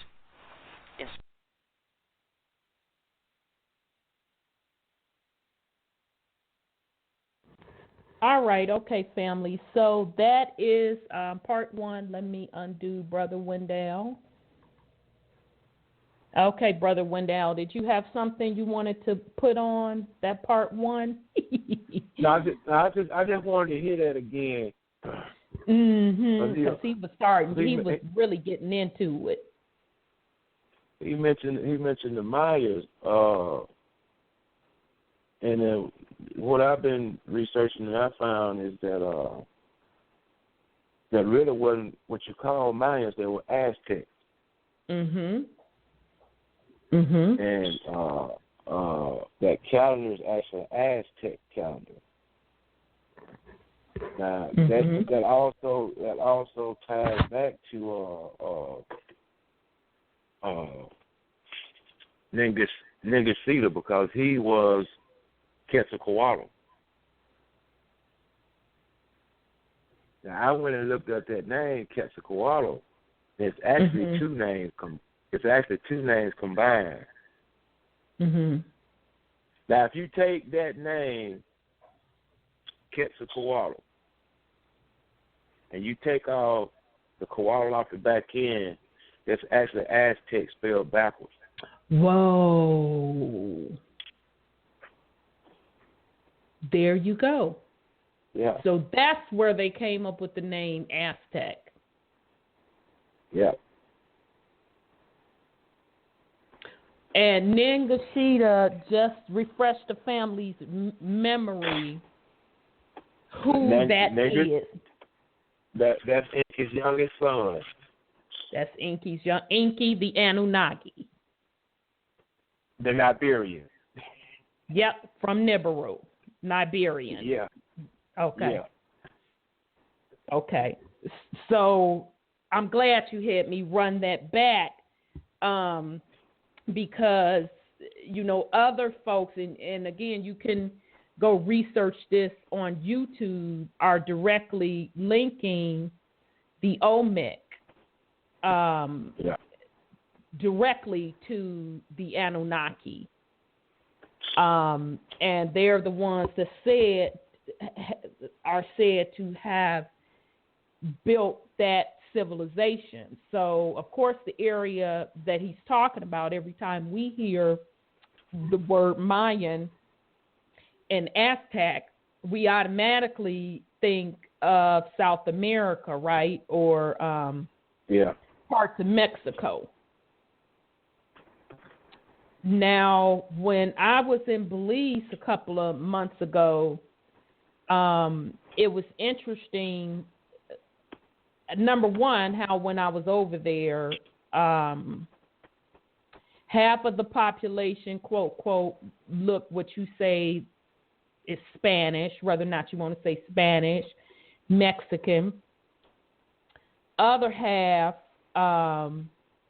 truly look melanated, like they're from the Americas. So, you know, every store that we go in or whatever, this one particular store we went in, this particular brother, and he was actually from the nation India, but he so happened to be over there doing his little business, this, that, and the third. So I don't even know how we got on the subject. And so he started talking about how it is even racism going on in Belize. He said, yeah, because, you know, they'll treat me one way, but then my black brothers and sisters, they're still Belize. They are still Belizeans. He didn't use Belizeans, but he was basically saying, you know, they're still a part of this nation, but because their skin tone is darker, they treat them differently. And so I'm just, you know, standing there listening to him, taking it all in, and all I keep thinking to myself was like, you know, if these folks only knew that those dark brothers and sisters that they're trying to discriminate against, you know, their features or whatever are closest to the original or the indigenous. Their features are the ones that match those particular Olmec heads that's being discovered all across the Americas, period. And the ruins that's in Belize, all of those pyramids that they have up, because I actually got an opportunity to go to one of the ruins. They literally, the archaeologists, they had the Olmec like heads, not the really big heads, but they had carved that actual Olmec head with a helmet and all that on, and the melanated person's nose and the big lips. Y'all know the picture I'm talking about. It's on the front of the promo of this particular show. They had that actually carved on those pyramids in Belize. And they chipped it off. And you can see where it was a plaque where those heads sat. And I'm just standing here in this store listening to this man saying that these particular brothers and sisters are being discriminated against because they have the darker hue and the woolly hair, but yet they clearly have the look of the original Olmec. And so our particular tour guide, because I literally went on a tour to go to the ruins, and the tour guide was talking about, what's the one runner, the sister who, Marion, I can't think of her last name, that had the big track record, and then they stripped her of the medal. That boy, Marion Jones? Yeah, that's her mom is from Belize. Oh, shit. Yeah, and so I'm on the little, and my sister was cracking up because she like, every damn where we go, you got to have your notepad. I said, y'all, right, I got my notepad ready because I'm taking it all in. So, yeah, our tour guide told us that that's where Marion's mother is from, and how they were just so proud of her. And there's even a stadium named after Miriam there. And so I was just cracking up because they were like, yeah, she's from Belize. She's one of us. Woo this, woo that, woo that. And I'm just cracking up inside like, yeah, she's one of me too. But, y'all don't know that, and that's not being taught.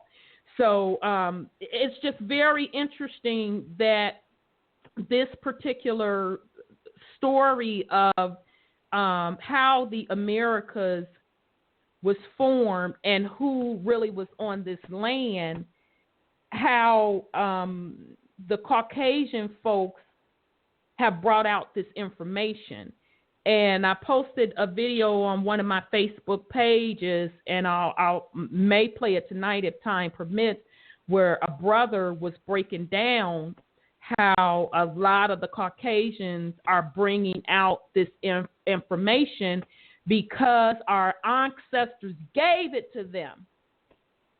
Because the prophecy said that we would go to sleep. So they were the holders of this information. Now, for sure, some of the drop dead, knock you over the head stuff, we know that the Vatican has in its vaults.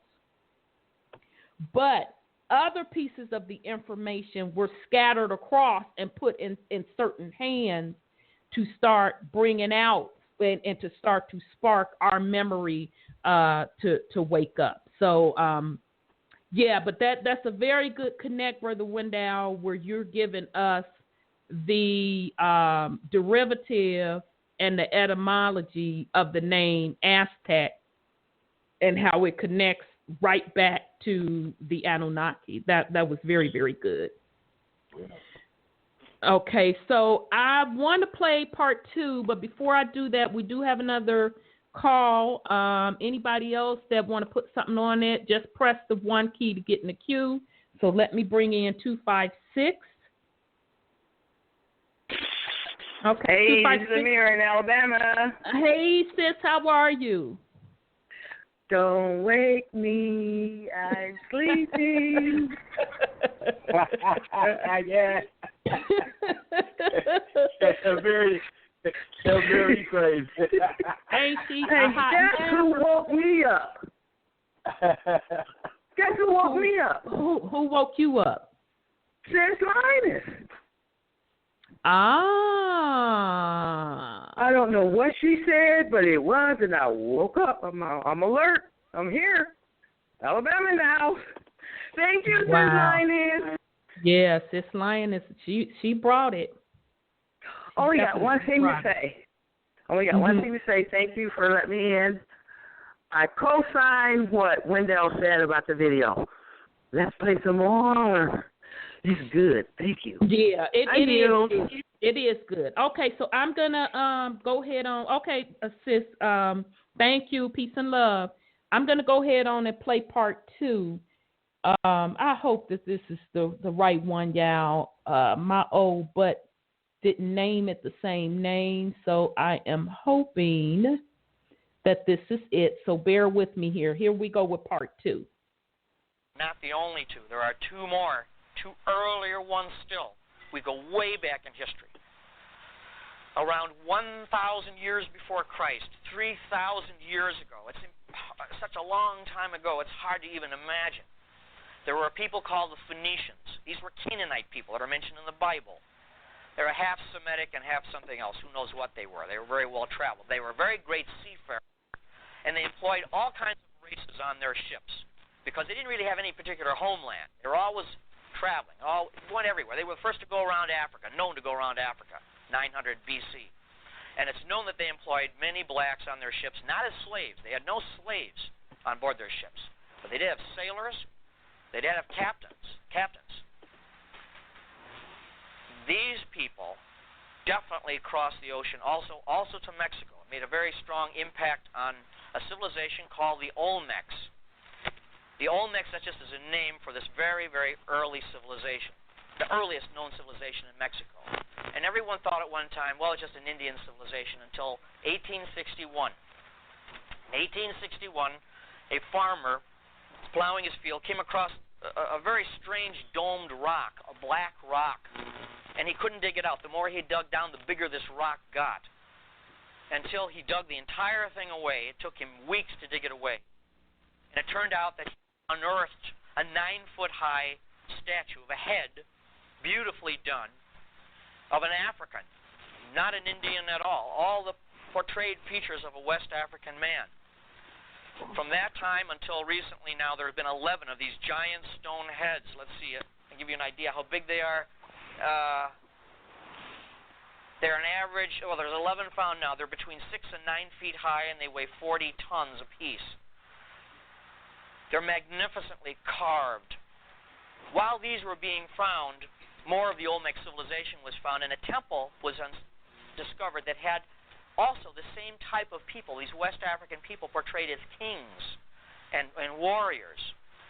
So when the first archaeologists found these, they says, well, these are probably just blacks that got blown across the sea and were enslaved.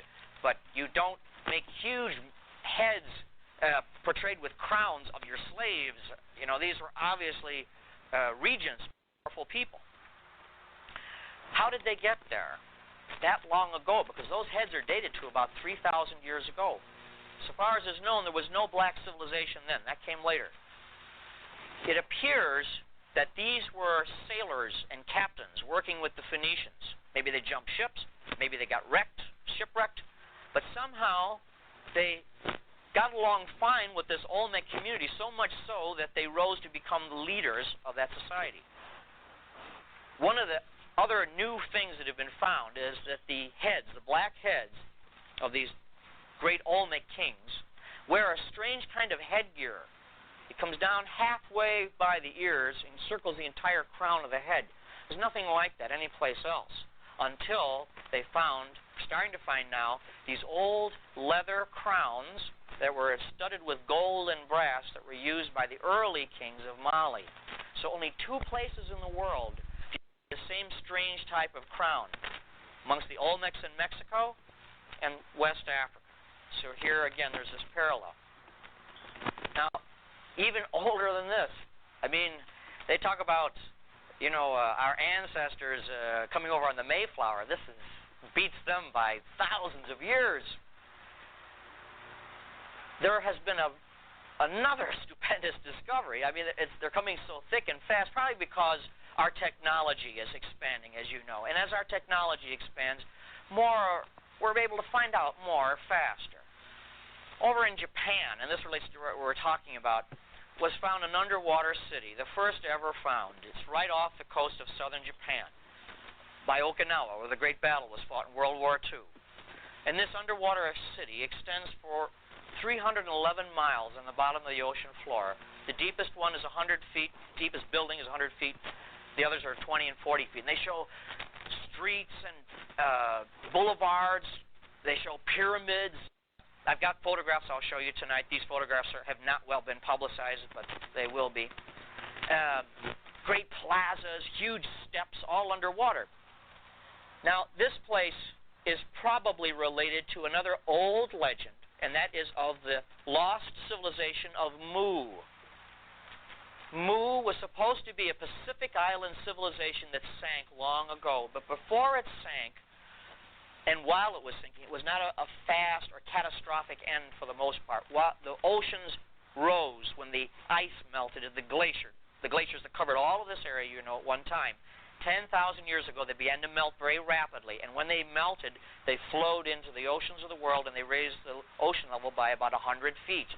So this civilization goes back maybe 10,000 years. Hard to believe, but the evidence seems to suggest that the city at the bottom of the sea goes back that far. The reason I mention that is because all of the traditions of Mu and all the research that has been done into it show there were three races of people on Mu. There was a Caucasian people. I'm going to use these terms, by the way, scientifically, not sociologically. This is just to define a people. A Caucasoid people, a Negroid people, and a Mongoloid people. Excuse me, not a Mongoloid people. A brown people. I don't even know how we put them in. And that was considered only legend, only myth, that these three races were on there.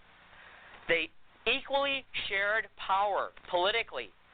The reason why they did it was part of their solar religion. They believed that the sun has different phases of the year, and so they should share power. As the sun shares power with its light on the earth, so these three races had to share power equally.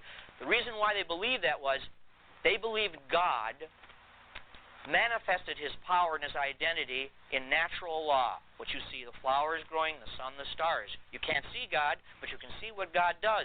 That's God's law. So if you live in harmony with God's laws, you see it in nature, doing God's will. That's what these people believed. And so by having the sun at different phases of the year, you share different power. Sometimes the white people, the Caucasoids would be the power. Sometimes the blacks would. Sometimes the brown would. That's their tradition. When this land sank, this high civilization brought some of its ideas to different parts of the world. The brown people became part of what is now Polynesia. And the Polynesian, I can tell you for a fact, the Polynesian legends are thick with stories about Mu. The Hawaiians have a people they call the Mu, who were there before they were. The white people apparently didn't do as well physically.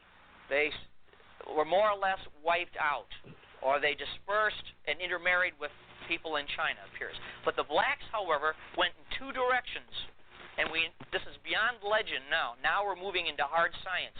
When Mu sank, or when Mu was in the process of being inundated by this great rising wave of water, they went in two directions. They went out to what is now known as Oceania and became a people known as the Negritos.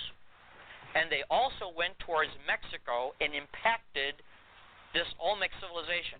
And the reason why we now know that is because there was a genetic trace done. You know about DNA now. That's getting a lot of play in the paper. DNA means you can trace the genetic code of a people. The genetic code of the... And there are still native blacks in Mexico. That's never been explained by archaeologists before Columbus arrived. DNA tests done on them.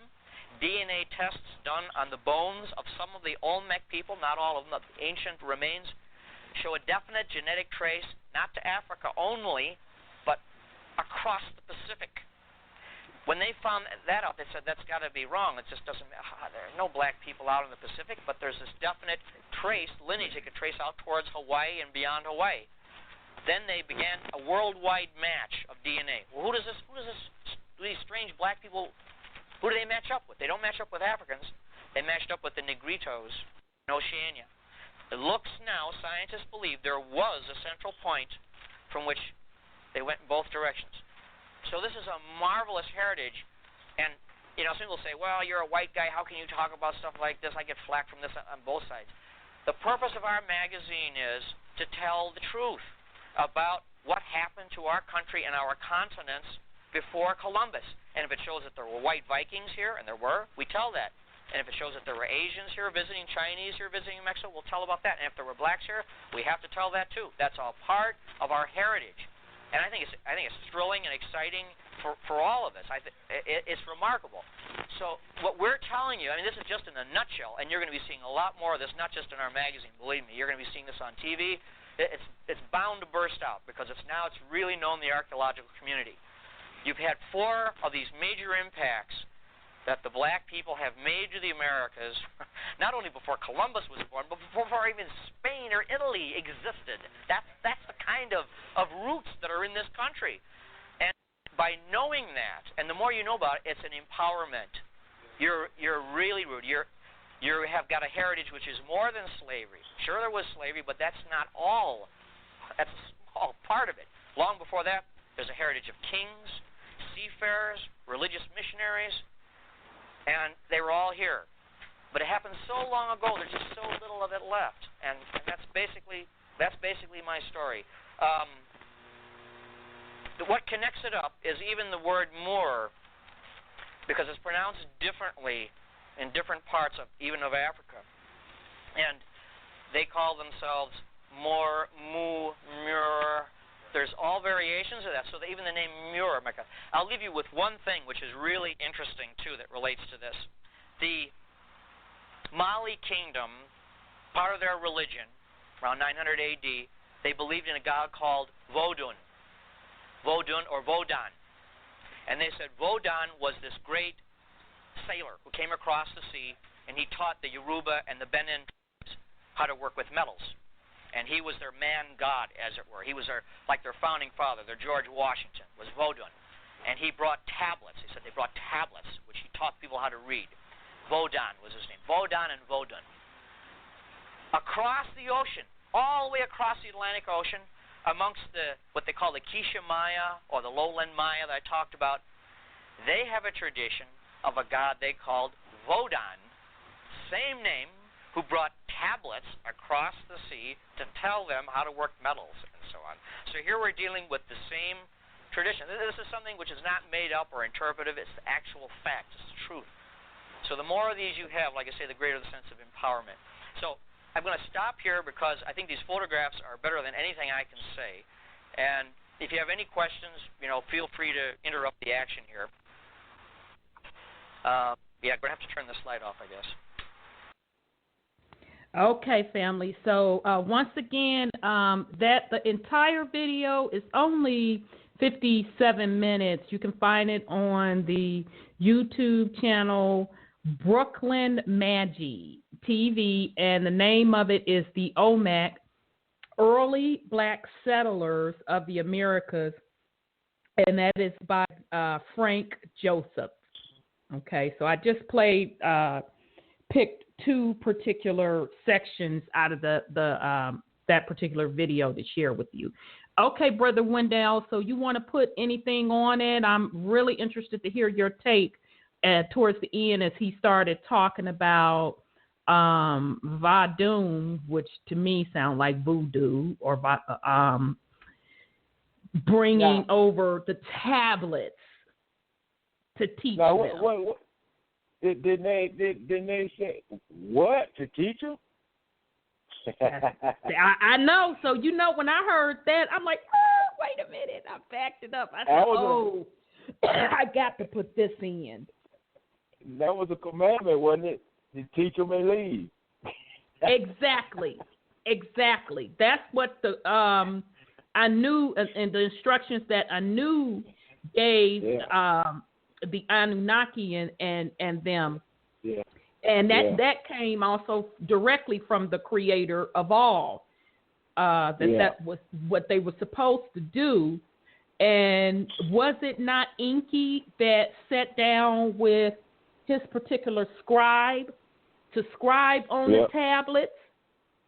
So I found that highly interesting that he's describing this civilization in the Americas and how they describe this Vodun, which to me sounds like voodoo or voodoo, who brought over these tablets that taught them.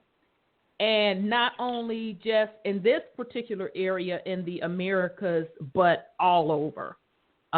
So, you know, those of you that followed us as Brother Wendell did the series of The Lost Book of Inky, and if you didn't follow us, I encourage you to go back out on the archives and pick up that series. It was very, very fascinating.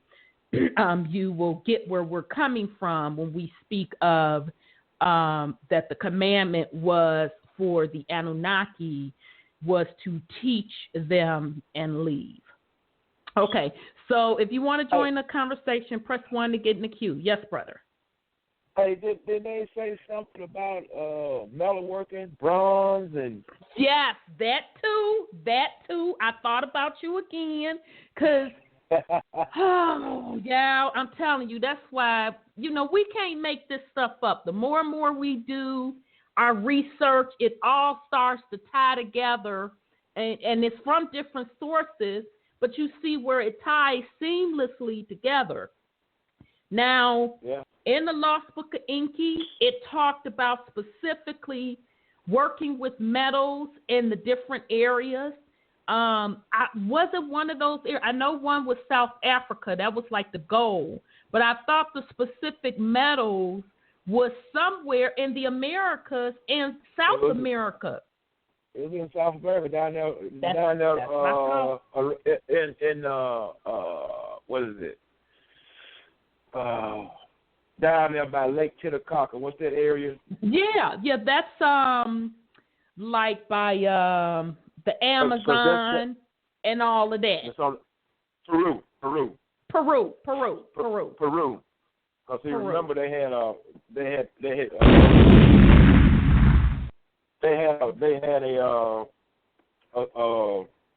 spaceport in that area.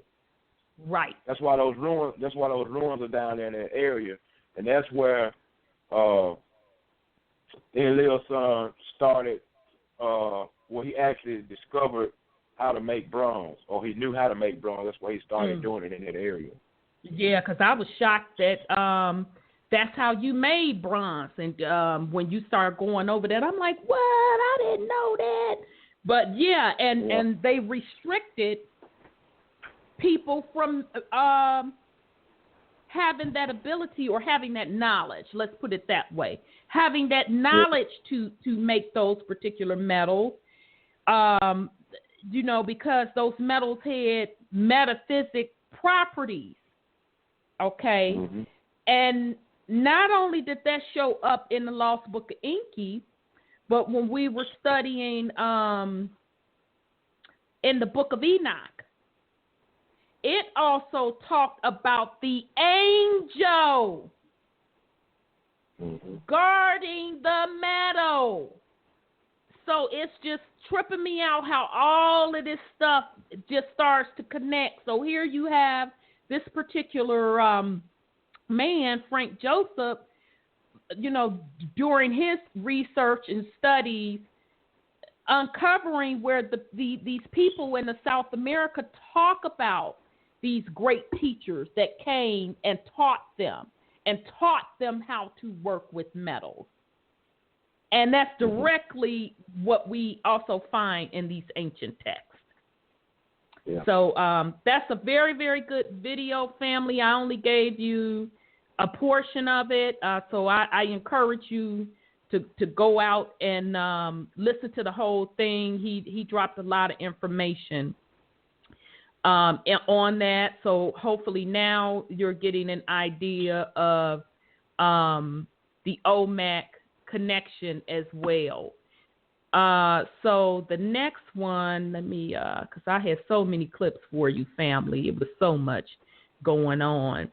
Okay, so the next thing I want to go to, we talked about the Olmec. So now in that particular video that we just finished, the brother talked about, Frank Joseph talked about the tribe. Now, why am I losing a blank? the name of the tribe over in Africa that directly held the information on Sirius A, B, and C? I know you know who I'm talking about. I'm looking right at them and just forming a blank. I can't think of their name. Dang, Brother Wendell. I was hoping you could remember.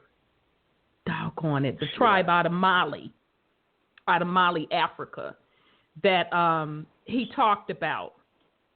So I want to play a clip, and they'll go over it. Now, this particular one is coming out of, it's a Moorish American 720 YouTube channel. They go into a lot of history of the Moors and tying it to the term Native American/Indian.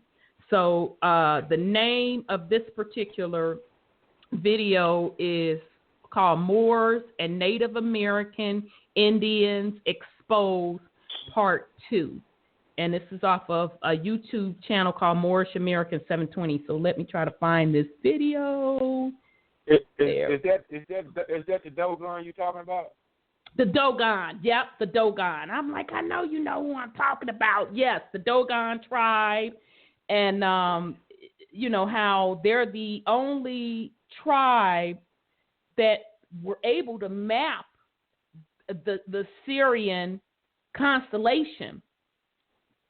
And when they mapped it, they told the quote scientists or astrologers, well, y'all know about one Sirius. I don't know if they knew about Sirius A.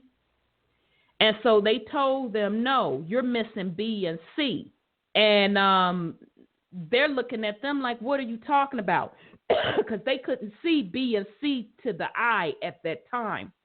They didn't have the equipment to see it. And they said, no, we're telling you that there's the A, B, and C. They literally mapped out the whole constellation of Sirius for them. And so these particular scientists, astrologers, I don't know who the hell they were, but anyhow, they're supposed to be the quote supposed expert. They asked them, well, how do you know that? Well, because our ancestors showed it to us. They mapped it out for us, and that's where we come from. And they come here in so many ages. They were telling them that the ancestors come back, and they know by looking at the sky when the ancestors are going to come back. So lo and behold, once they started, these quote supposed experts, when they started digging into taking the map that they drew, the Dogons drew for them, and start looking in that exact area, that's when they found exactly to the exact specifications that they mapped out for them, the whole entire Syrian constellation. And that's when they found that A, B, and C that they had never seen before. So the Dogon tribe out of Mali, Africa, is synonymously linked with the Syrian constellation. And to this day, a portion of that particular tribe still holds that particular knowledge. They celebrate that Syrian connection with ancestral dances. I know Bobby Hemmett, and you have to pay attention to, now this is just Rhonda's take on it, this is also one of the reasons where the U.S. Corp and some of these other European nations keep taking their ass over to Mali, looking for ancient artifacts, that ancient knowledge. And so Bobby Hemmett also talked on that. Those of you that have studied Brother Bobby Hemmett, he talked on how that's one of the reasons why they also go over to Mali, also go over to Ethiopia as well, and he referenced that Ethiopia had given up some sacred artifacts, and that's why they were ravished with a lot of famine and stuff. But I know I kind of digress. But anyhow, okay, so I'm going to find this video, Moors and the Native American Indians Exposed, Part 2. Did you have any other thing, Brother Wendell, before I go into this next video? I don't think the next video is that. With the sequence of events in Belize that you talked about, that just shows you they did this thing all over the whole planet. Yep. Agreed. It's the whole planet.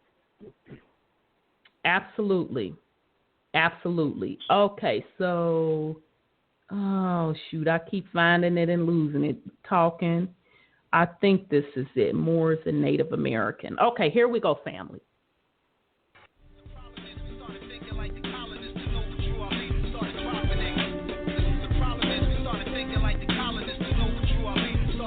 The most important group of culture we have in Mexico, well known as the Olmeca.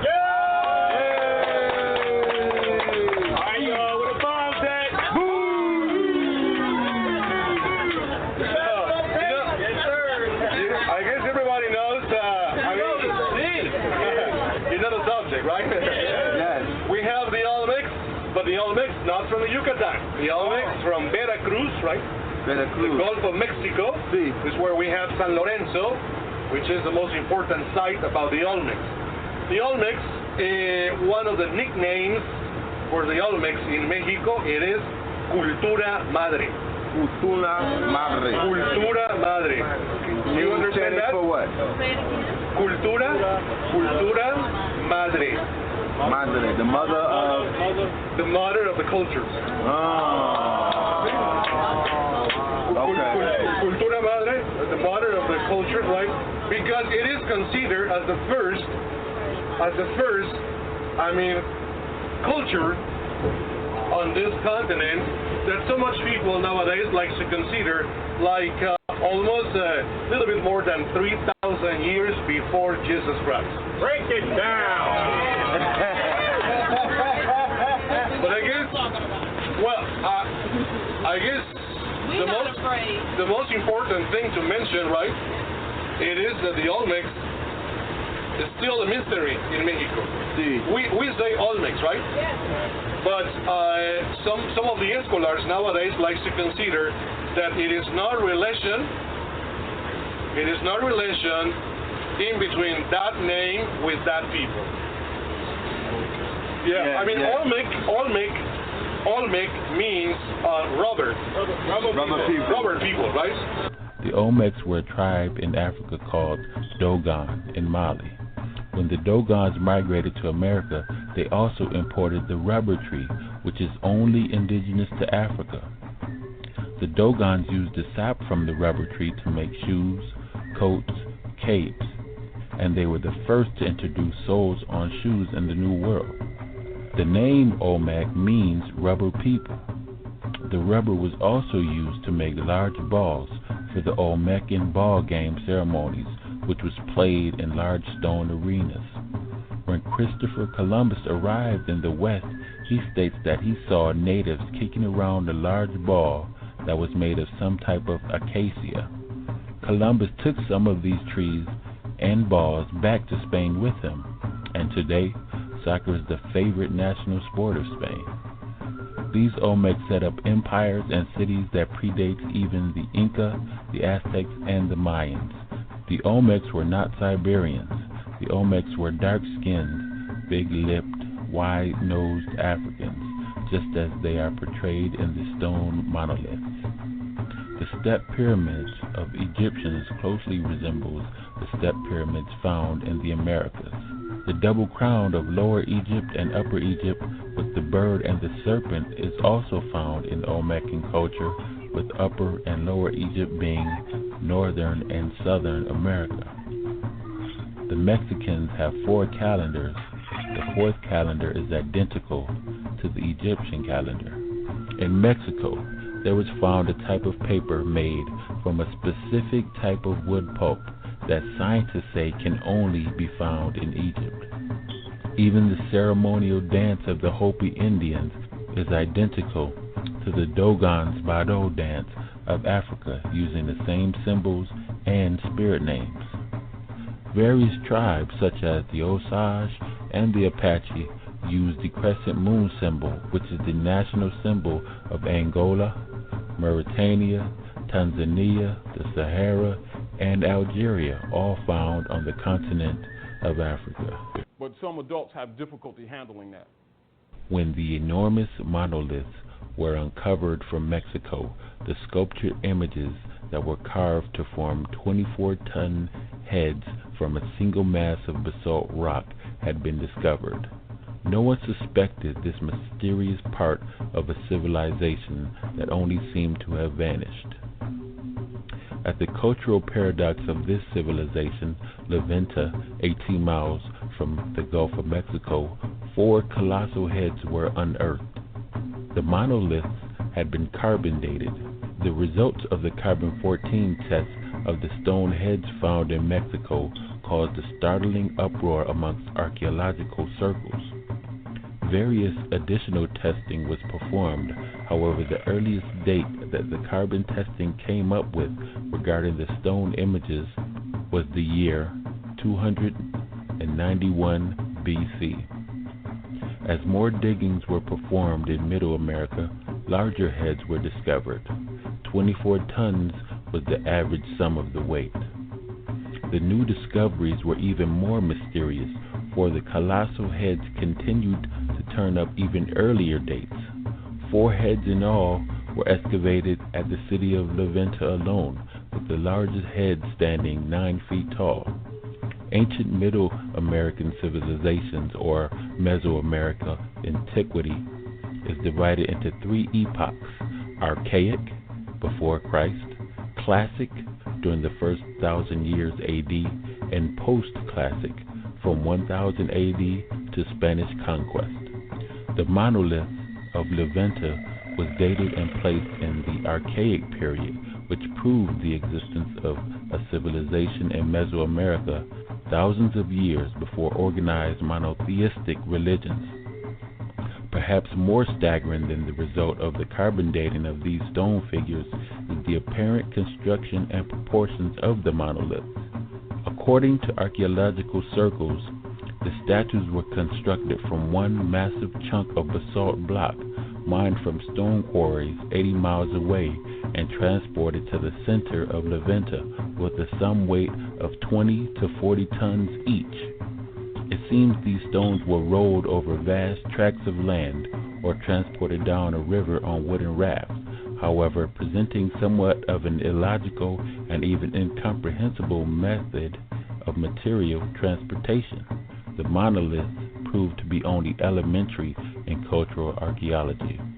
At present, between 25 and 40 Archaic period Mesoamerican sites have been discovered. The majority of these finds have occurred in the states of Veracruz, which total 246 recorded pieces with over 180 sculptures, altars, and stone heads. The revelation of this hidden civilization reconstructed the indigenous history that has now been extended to reveal a hidden past.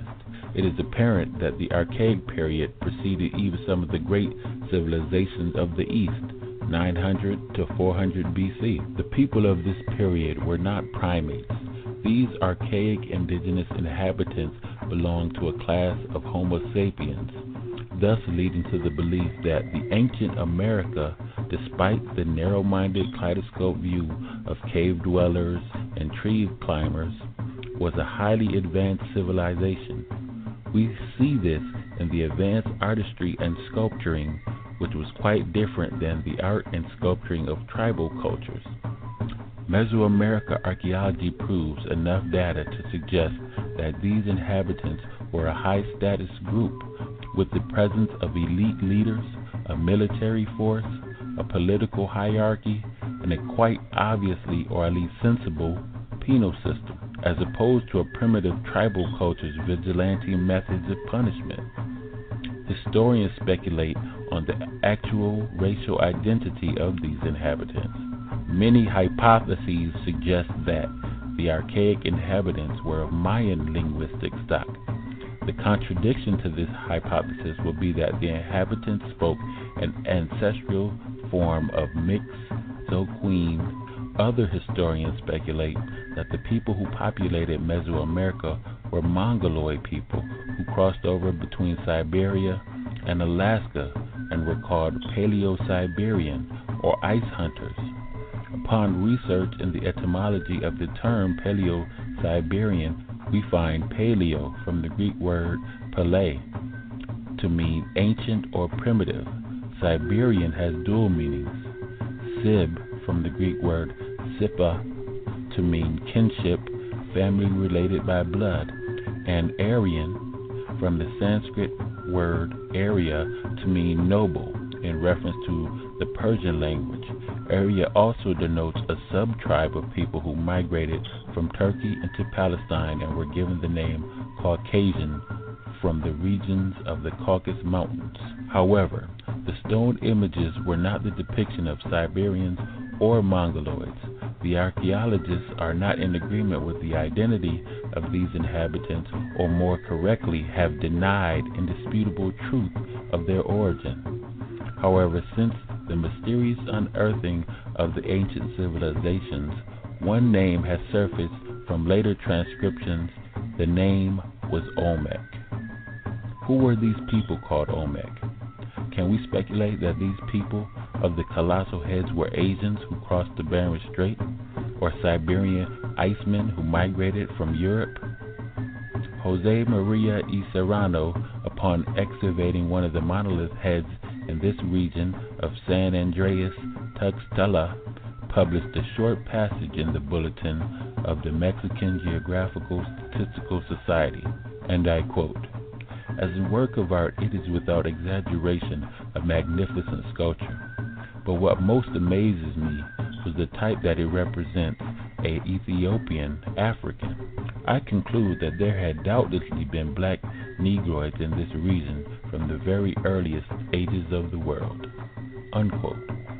In 1939, Dr. Matthew Sterling led a joint team from the National Geographic Society into the Gulf of Mexico to spearhead a major digging operation in Veracruz to unearth the monolithic heads. Sterling concluded, and I quote, "The features are bold and amazingly Negroid in character." Unquote. The archaeological cultural data overwhelmingly confirms the depiction of Negroid faces.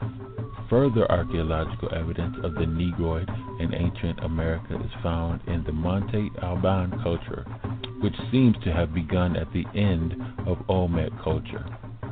In Monte Alban, 140 Negroid-type figures have been discovered. Upon archaeological research, there is no logical denying of the Negroidness found in the art of the ancient Americas. Although there has been denial amongst historians, archaeologists have indeed confirmed at least 4 major facts. Number 1, the Olmecs date back to the Archaic period. Number 2, the Olmec civilization parallels the dynastic periods of Egypt. Number 3, the Olmecs were not Paleo-Siberians or evolving Neanderthals. And number 4, evidence points to the Olmecs being of African ancestry. Skeletons have also been unearthed in pre-Columbian layers in the valley of the Pecos River that flows through Texas and New Mexico and empties into the Rio Grande of the Gulf of Mexico.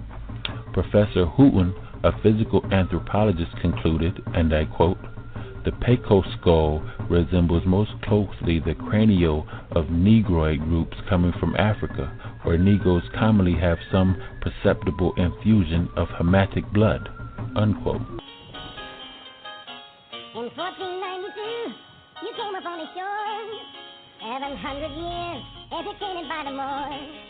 17th century, genocide in the gun, Middle Passage blessed to market the African in the so-called lands of God.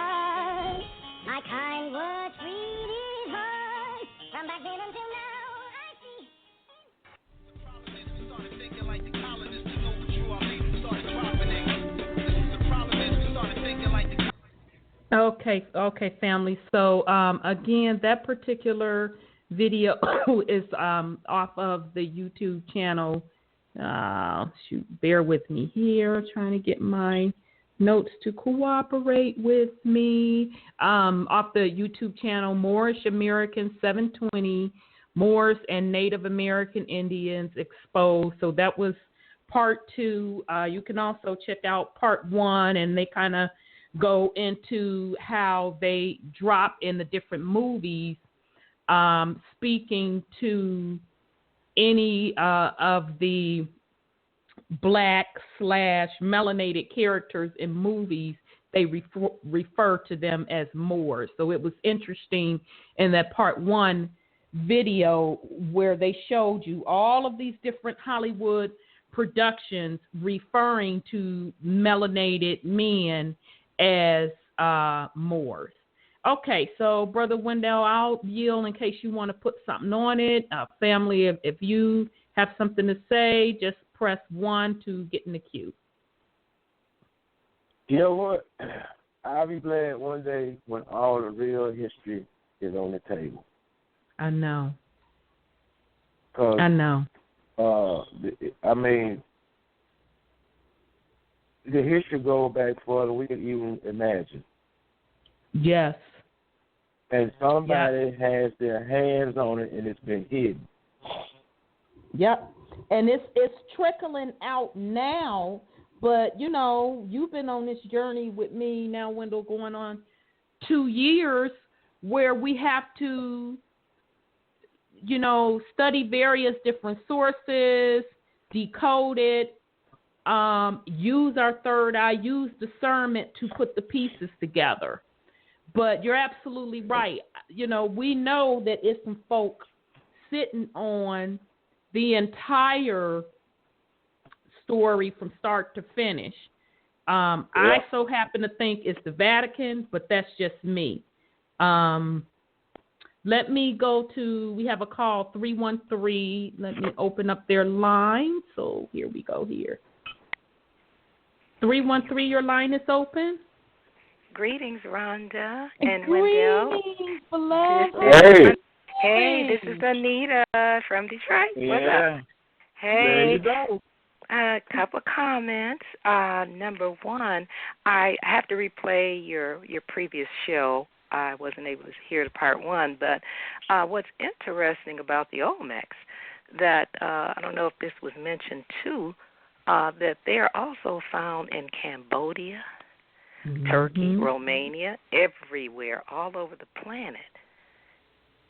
And you can definitely, definitely so. And another thing, there is a brother out here who is actually a descendant of the Dogon. And yeah, I do know him, and he's very well breast and on the move, but he has that knowledge. So he is definitely, he says he's not one to read books all the time, but he says this is just passed on down to him. Wow. So that would be a great brother to speak with. Yeah, well, if you like to talk with them or something, because he's just amazing, okay? Just hear it walking and talking this information. It comes right out of his mouth, and he's deep into the principles and the laws, and it's just amazing. Yeah. Wow. Okay. Yeah. Well, I definitely want to sync up with you if you could. You know, sure. You're on Facebook.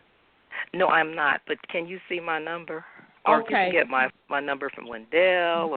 Okay. Yep. I see it right here, sis.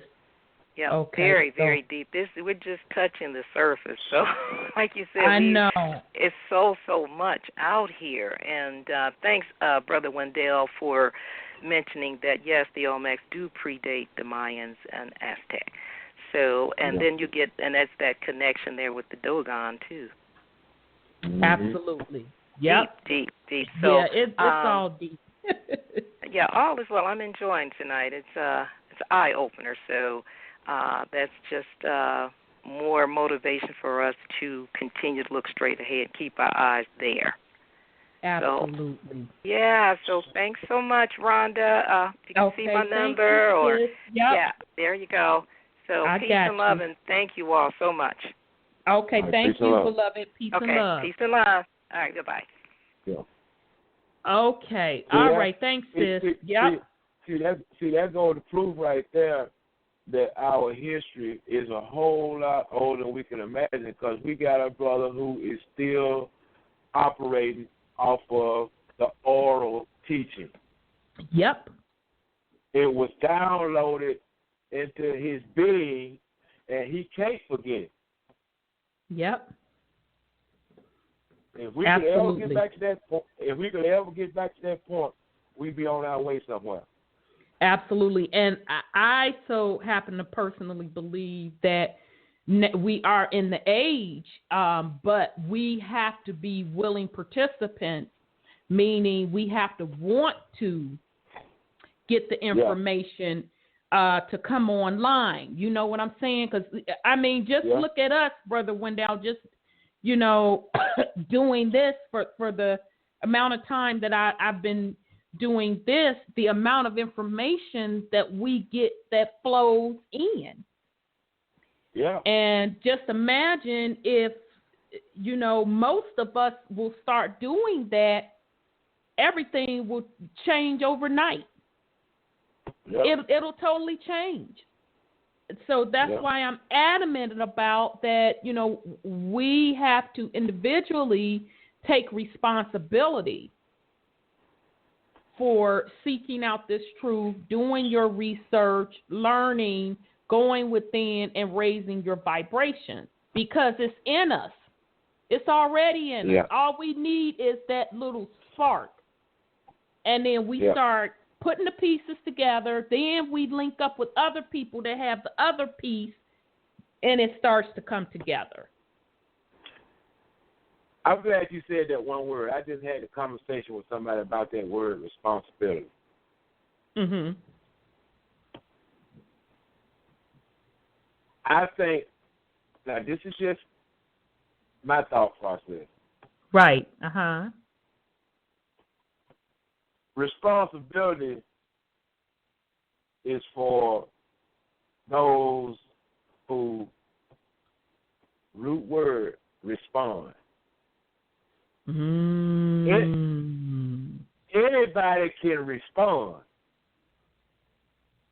The true word that ought to be used in that context is accountable. Be accountable. See, the problem we have is people don't want to be accountable for the information. Because once you find it, you got to be accountable to somebody else who don't know it. See, being responsible is when you go pay a bill, you forced to do that because you responded. Right. You understand what I'm saying? Mm-hmm. That goes back to another conversation we had a long time ago about words. We have to deal with them words. That is true. You got to deal with them. That is true. So I love that it's about accountability, and which is the direct reason that you know, the masses remain asleep is because of that word. You're right, accountability. We don't hold each other accountable, and we don't hold ourselves personally accountable. Yeah, see, you know, the masses have been trained to respond. Yes. The masses haven't been trained or taught to account for whatever needs to be accounted for, including themselves. You hit it on the head. You hit that one on the head. Absolutely. Absolutely.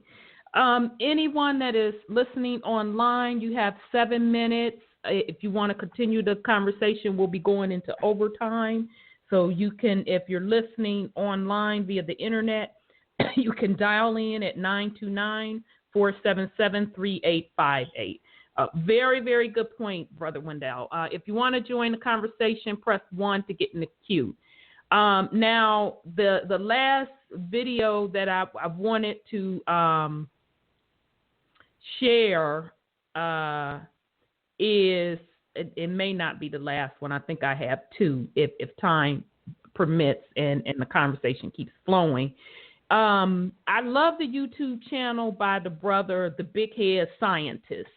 I've played a lot of that brother's clips on the show. He has a wide variety of subjects, a little bit of background on him. I found out through someone else that he studied under Dr. York, so that's what got him started on a lot of his knowledge on the metaphysics side and other things. So he's well known for his video on YouTube. He did an excellent job on breaking that particular story down. But in addition to that, he has other videos on. Well, as I was doing the research for this particular show, he just so happened to put out a short video called Moors on Mars. So this is from the Big Head Scientist. So I'm going to play the video and then we'll come back and talk about that, because I also want to talk about that Moors on Mars connection. So let me find, here we go. Okay, and it's only about 4 minutes, so it's not going to be long at all. Here we go.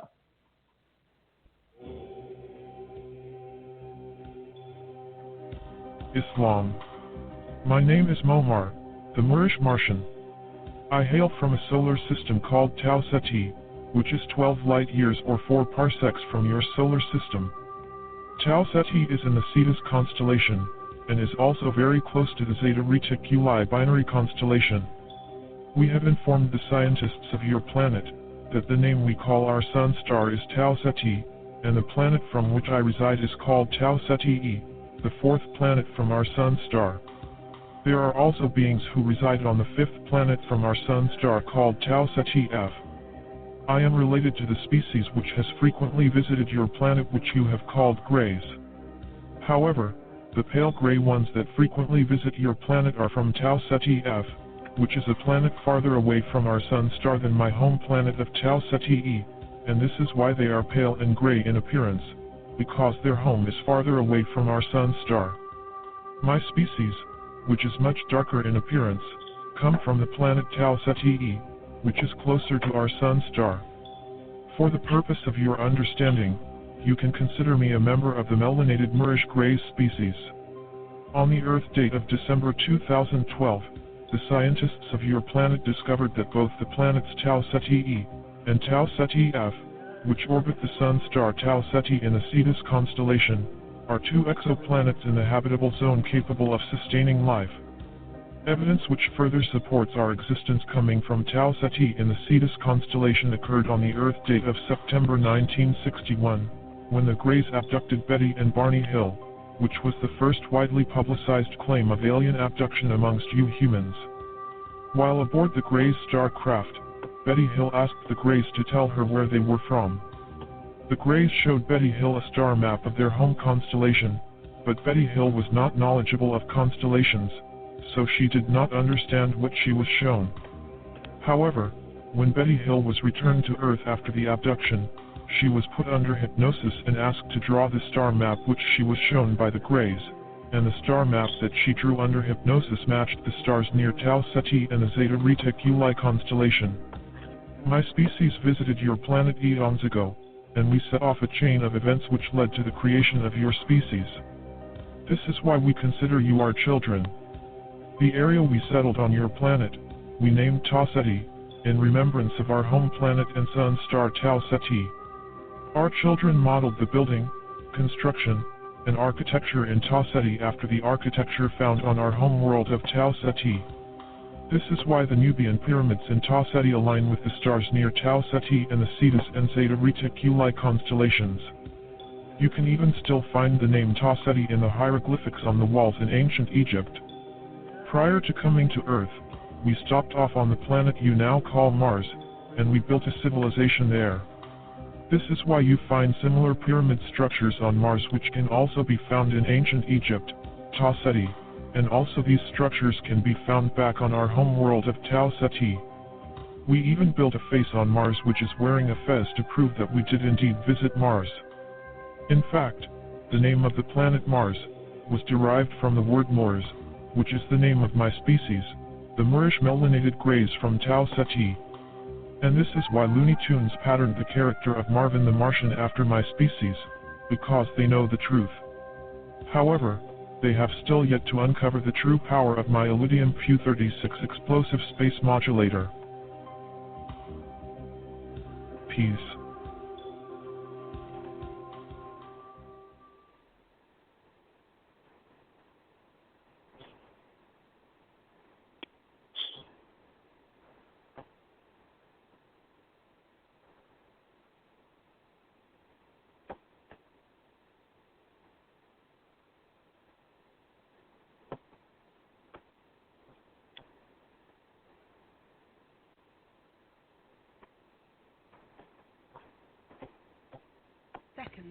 Okay, sorry about that. I'm just talking my tail off, family. I apologize for that. Okay, I was on mute. So that was from the YouTube channel, The Big Head Scientist, and the title of that video is Moors on Mars from Tau Ceti. So the reason I brought that video in, it was twofold. Number one, I want us, although this particular show has been around talking about who are the Moors, and Olmec, I also want us to enter and understand that it goes back further than the history is telling us. You know, the lineage of these particular group of people, which are really your ancestry, my ancestry, also connects to other solar systems. So you heard Brother Wendell and I talk about the Anunnaki and that particular connection. And so, and that particular, the Lost Book of Enki, which Brother Wendell did an excellent job on that series, he also gave you the Mars connection and how the Anunnaki settled on Mars, why they settled on Mars. And so when I ran across this video with this brother saying that the Moors are also settled on Mars, and the particular species of the Greys, who they are considered melanated, also settled on Mars. So I'll yield, Brother Wendell, in case you want to put something on that, kind of tying it back to when you were breaking down for us the Lost Book of Enki and that whole Mars connection. This thing just gets gooder and gooder. I know. When I saw that, I was like, ooh, I can't wait to play this. Now we got to figure out all the different names. If there is a bunch of different names for the Nigerians / Anunnaki. Yep. I agree. I totally agree. Because I'm sorry, go ahead, brother. This thing is not the same. Yeah, because what struck my memory is, and I know you could clear it up for me. I call myself going back through my notes, but as you know, with so much information, I may hadn't pinpointed it the way exactly where I needed it to go. But if my memory serves me correctly, Alelu, yeah, he had touched down on Mars as the stopping point to refuel up this, that, and the third, etc., until he made his way onto Earth. And so Mars was like, and even like the brother Big Head Scientist said in the video, was almost like a stopping point for folk to refuel. And if I remember correctly, didn't Alelu use that device and he found out Mars had some water? No, see, Incas. When Alelu came, he came straight on down. Once he got through the asteroid belt, but when the Incas came down here, they were the ones who stopped on Mars. Okay, so Inky and them stopped on Mars. Okay, so now Inky and them knew that was the little rest break or whatever before they came over to Earth. But wasn't Alelu the one that was banished to Mars after him and Anu had got into it? Right, he's buried up there. So he wound up dying up there, and he took back, I forgot the dude that went back with him. That said, I go back with Alelu because he got banished to Mars. And they built a monument on Mars in his honor. And, I don't know if we can say that face on Mars is Alelu. Some say it is. I don't know. So that's one point. Now, my second point is, wasn't it the quote fallen angels also had they tail on Mars, or am I mixing it up? Yeah. Okay, I thought so. I didn't want to put words up upon the story's mouth. So wasn't the fallen angels a mixture of several races or beings? Wasn't it like two sets of beings that were on Mars? It was the Nibirians. Now, what it was is the fallen angels were dispatched to be the crew on the way station, which was Mars in the gold operation. And one of the Nibirians was always their supervisor. Right, but weren't they like of a different species? They weren't known as the Nibirians. They were sent there to serve. So they were really a different nationality per se. They were still melanated, but they were a different nationality. Yeah. Okay, and so when I heard this brother, the big head scientist, saying that they are the melanated grays that were on Mars, and I'm like, whoa, wait a minute. Could this still be those same melanated quote grays that were a part of that particular that fallen angel set that had wound up coming down here? Yeah, see, we need to know all this stuff because it's all connected. We need to know all of it. Somewhere that information is somewhere. Absolutely. Somebody got their hands on it. Absolutely. So I just found that interesting where here this brother is yet again making the Mars connection with the quote term Moors. And he went so far to say that Mars, some say it's also named after, you could say Mars means the war planet, and Mars equals Moors. You heard the brother say that's why the cartoon Marvin, the little Martian. Now, if y'all not old school like me, you don't remember them putting this little dark Martian. Not even dark. Wasn't he charcoal black, if I remember him properly? Oh, black as a pair and one sock. Exactly. He had a helmet on. Matter of fact, damn it, his helmet was almost like an Olmec helmet. Made a little bit different. He had, if it was green, if I remember right. Okay. So they were talking in code, telling you that the melanated beings were on Mars. So now I know someone, I talked to him a couple of years ago. This person is highly, highly intelligent. I mean, he's like at genius level. So he knows a lot of people in the scientific field. He's very scientific. So we chopping it up about all of trying to connect the dots with all of the places across the planet that the melanated folks were. So he knows someone. Now, I don't know if the folks still work for NASA. But anyhow, another melanated person worked at NASA.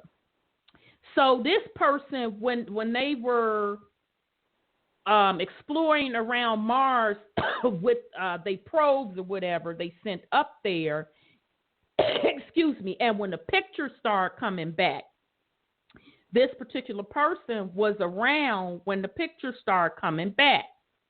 But they didn't have a high enough security clearance in order to go in and view the pictures. But they did know that the pictures were coming back because they worked there. So this person said they wouldn't show them the pictures, but the person said that all of the Caucasian NASA people that had the high security clearance was looking at him like they had seen a ghost. And so the brother was sharing with me, he said, sis, whatever was on them pictures, they was looking at that brother like they were in shock. And the brother wanted to know what was going on, but they wouldn't tell him. So that's when the brother and I started talking about, well, it's got to be once they had them probes up there or whatever, or however the hell they claim allegedly they snapshot the stuff on Mars, that they saw melanated artifacts on that planet. I said we know about the rumors about the pyramids. We know about the face on Mars. There's even rumors that they found bodies on Mars too. So we're just speculating at this point that they must have found some other artifacts that directly connects melanated folks to that planet. So I just found that very interesting. That was about 3 or 4 years ago that brother shared that with me, and I still find it highly interesting that as to this day, as we talk, they are still talking about going up to Mars, trying to colonize it, woo, this, that, and the third. So I'll yield, Brother Wendell, in case you want to put something on that about that whole Mars connection. Of course they will be dumbfounded when they see something that looks like him way up there. Yep. Way out there. Yep. And that's the only thing that we kind of put deductive reasoning in. Even the person that was telling this brother the story, he said, man, whatever they found up there, they looking at me. The man said he couldn't even describe the way the people were looking at him. They were looking at him in shock. So we could only make deductive reasoning that whatever they found up there tied him directly to, the melanated people. Okay, family. So last call, press 1 if you want to get in the queue. If not, we are going to start to wind down. Brother Wendell, did you have any other thing you wanted to discuss? I know we're about 11 minutes over. I'm good. I'm full. Oh, I know. It was definitely a lot. So I hope the family got a lot out of it. So we're going to come back next week, and Brother Wendell, you're going to enjoy this topic next week, because next week we're going to get into You Are the Aliens. Okay, so yeah, we about to straight go in next week. You are the aliens. Yeah. So we're gonna touch on different things, but we're also gonna be tying back into this Moors, and Olmec subject and a lot more. So let me go to 404. Okay, 404, your line is open. Greetings. I actually just have a question. I called a few months ago trying to get the notes from the Lost Book of Inky. Okay. And I sent an email. I'm not on Facebook. I sent an email, but I think that was around the time you were going on vacation, etc. So it might have got lost in the mix. Okay. Do you mind just sending me another email? You sent it to the Truth Uncompromised email address. I believe is it just truthuncompromised@gmail? Okay, yeah, send it again. I apologize for that, and I'll get the notes to you. Yeah, because that's a set of notes you straight up want to have for sure. I know, because I even went back on YouTube. Perfect. Yeah, because I even went back for this show, and when we go in next week on You Are the Alien, I went back to them same notes and pulled out some stuff. So, yeah, sis, I'll make sure that I get them to you. Okay, I'll send it. Thank you so much. Okay, you're welcome, sis. Peace and love. Peace and love. Okay, family. So that appears to be all of the callers. So we are going to wind down. I do want to thank you all for hanging in there on this particular series. I hope that you got a lot out of it. So next week we will be back, as I stated, with You Are the Aliens. Brother Wendell, you have any last words for the family? Hey, get ready, because this information is dropping like a hot potato all over the place. Yes, it is. I mean, whatever it is that you want to get your little nose in to find out the truth, is coming up.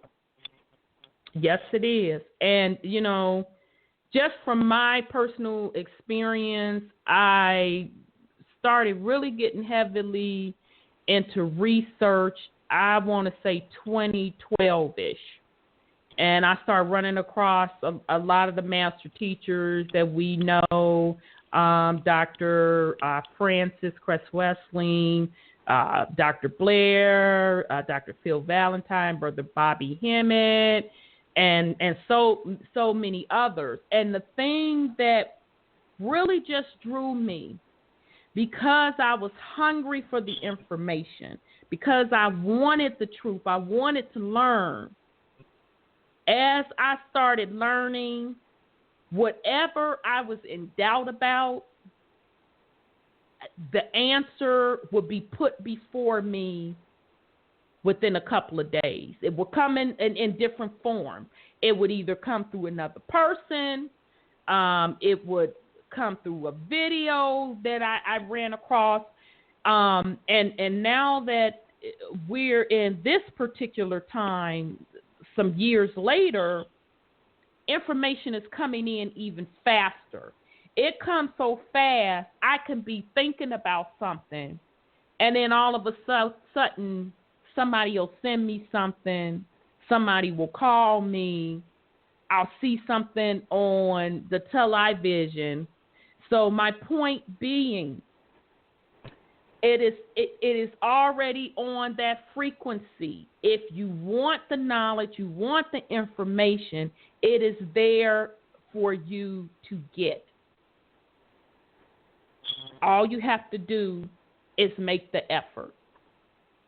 So with that said, I want to thank you, family, for joining us. Brother Wendell, I want to thank you as well for being here with me, putting something on it, on this journey with me. So we're going to be back next week.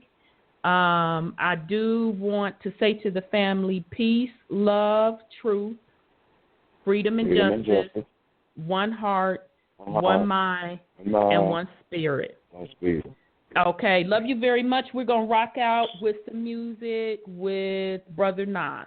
Peace and love, family.